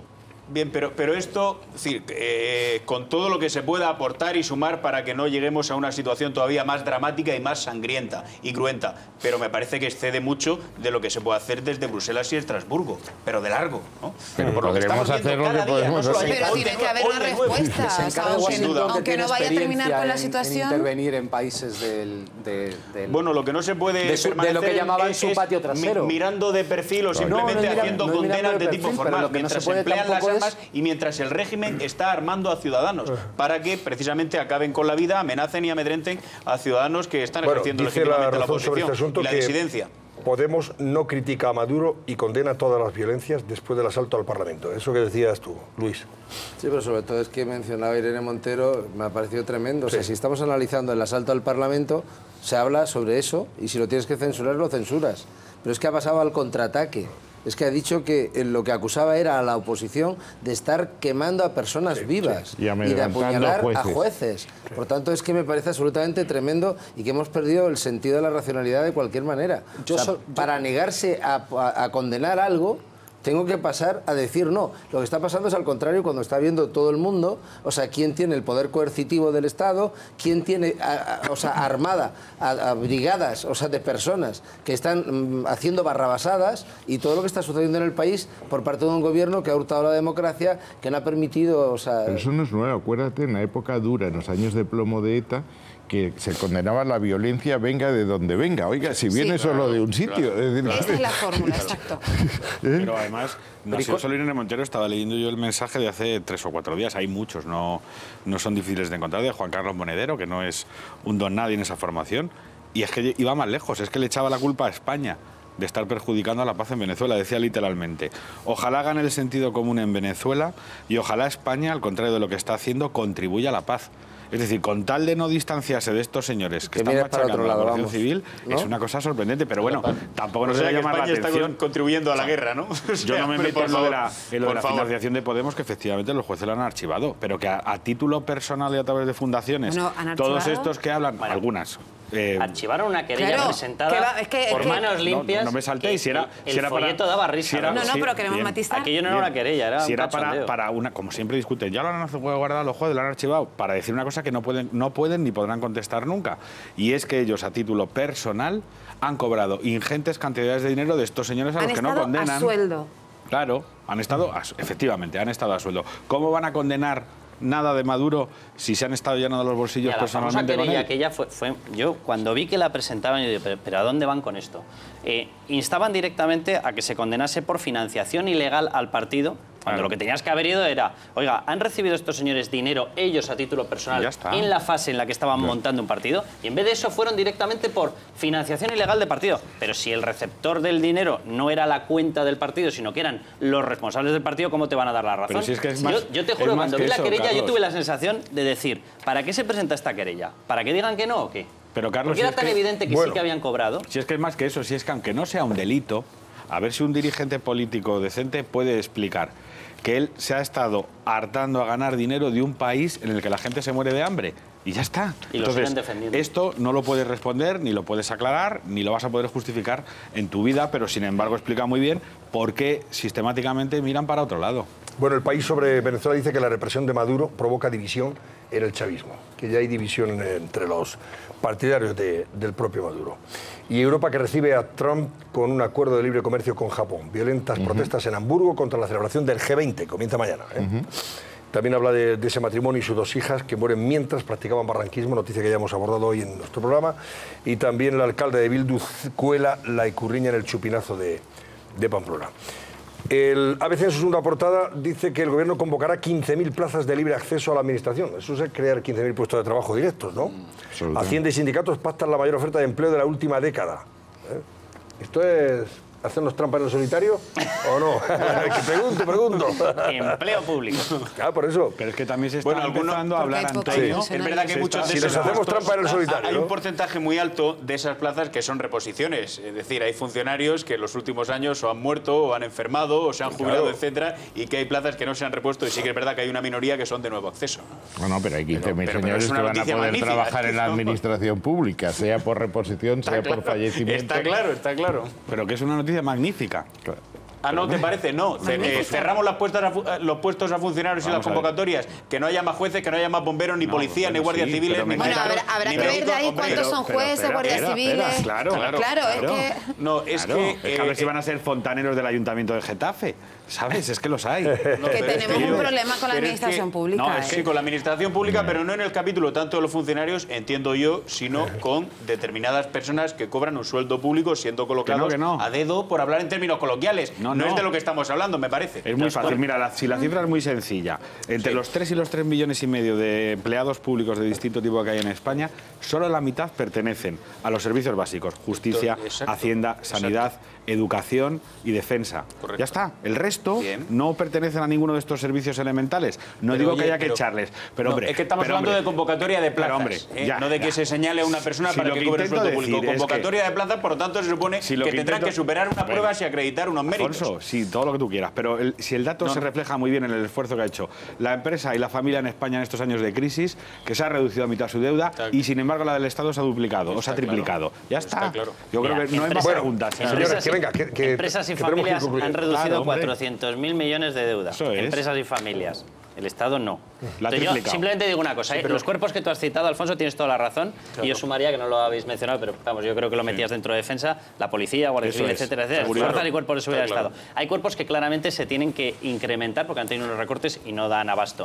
Pero yo sí pediría una auditoría total, ¿vale? De la administración, de los 3 niveles de administración, para ver si de veras, lo digo, porque aquí en el año 78 y 79, con 800.000 empleados públicos nos bastamos y ahora con 3 millones no nos bastamos. Y que yo sepa, no ha habido tanto incremento de población, la verdad. Y hay otro elemento que es la presencia de las nuevas tecnologías, la administración electrónica. Debería ayudar a reducir, ¿no? Estamos de acuerdo. Claro, debería aliviar. Claro. Bueno, señores, venga, 2 periódicos de los que afectan a Naranjo y a Sandra Fernández. OK Diario, afectan porque son sus periódicos en la red. OK Diario dice: Podemos vota no en Bruselas a la creación de una comisión sobre el terrorismo yihadista. Madre mía. Y Iglesias está preocupado por Venezuela y que se utilice para hacer política en España. Esa es su preocupación, claro. Que no vaya a ser que le recuerden que él cobraba de la Fundación CEPS, ¿no? Y el semanaldigital.com, el soberanismo quiere una invasión militar. Claro. Cospedal solo recordó lo que exige la Constitución. ¿Sabes que le montaron un lío a la ministra de Defensa por leer literalmente el artículo de la Constitución que dice cuál es la labor de las Fuerzas Armadas? El artículo 8. Y claro, ¿por qué se lo montan? Y esta es la clave del asunto, porque la ceremonia siempre de propaganda del secesionismo, en realidad estarían deseando ver a la Guardia Civil en las Ramblas o al Ejército en la Diagonal. No va a ocurrir, pero que intentan provocarlo y que intentan decir que esto va a pasar para incrementar su victimismo. Caso, el titular que leías, Antonio, de Pablo Iglesias, diciendo: me preocupa que se politice el tema de Venezuela, los venezolanos son perfectamente conscientes de dónde salió determinado dinero y a quién fue para asesorar al régimen de Chávez, hasta tal punto que se creó una comisión de investigación en la propia Asamblea de Venezuela reclamándole dinero a la Hacienda española, a la UDEF y al registro mercantil para certificar si efectivamente se cobraron 7,16 millones de euros entre los años 2003 y 2011 por parte de dirigentes de Podemos para asesorar al régimen de Hugo Chávez. Eso lo pidieron los venezolanos, los políticos venezolanos, que son perfectamente conscientes de lo que ocurrió en ese país en los últimos años. Sobre lo que antes comentabais, el economista.es dice que el empleo público vuelve a superar los 3 millones de funcionarios. Es que es una barbaridad. Los trabajadores de las administraciones alcanzan la cifra más alta desde el año 2012. Expansión lleva a portada El Popular, que lanza una ofensiva para captar clientes. Y misión empresarial a Londres en pleno Brexit, o sea, las grandes empresas del IBEX que han viajado a Londres para, imagino que para pescar algo, ¿no?, en ese río revuelto. Y 5 días lleva portada a Airbnb, que rehúsa dar los detalles de sus clientes que le exige Hacienda. La plataforma de alquiler de viviendas turísticas se considera amparada por la Directiva Europea de Protección de Datos. Asegura que solo aportará referencias personales en el contexto de un proceso judicial. Es una forma de saber si se están realquilando pisos o no por parte de esta esta gente a través de esta plataforma. Que seguro que sí. Gente, vamos, que es que te utiliza el piso, tú lo alquilas, luego te lo reutiliza y te lo realquila 3, 4 y más veces. ¿Quién nos ha preparado Detrás de la Verdad hoy? Patricia Betancor, adelante, buenas noches. Avanti.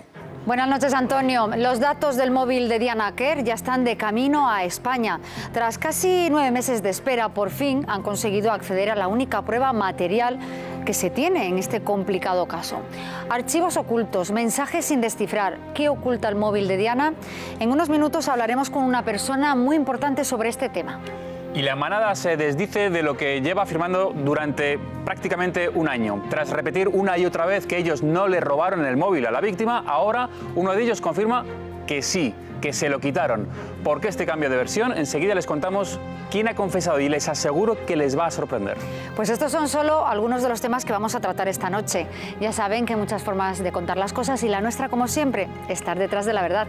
Enseguida volvemos, Antonio. Muy bien, pues ya os damos paso. Patricia Betancor, no sin antes cerrar nuestro barómetro. ¿Cómo ha cerrado Susana Ollero? Pues llevamos toda la noche muy equilibrada, con nuestros espectadores que no sabían si sí o si no, sobre todo subir los sueldos ya en España, pero finalmente nuestros espectadores han decidido que sí, con una amplia mayoría, un 60% piensa que deben de subir ya los sueldos en nuestro país. Yo pensaba que era una mayoría sorprendente. Para lo que hemos tenido durante toda la noche, descriptible, sí. Perdón, vamos, es mínima. Soy empresario. Tino Pérez, muchas veces. Bueno, pues nada, adiós Carlos Cuesta. Mañana Mari Morena. ¿Mañana viernes? Mañana viernes, sí, claro, porque ya estamos en horario de verano. Ya no saben ni en qué día Estamos ya en vive. horario de verano.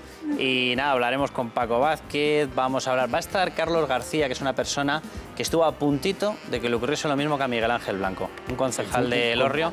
Estuvo amenazado, y va a contar, porque es increíble lo que está pasando con el respaldo del Partido Socialista a bloquear los homenajes a Miguel Ángel Blanco, 20 años después, con lo que ha ocurrido, con lo que ha llovido en este país con esa historia. Le han dado una calle.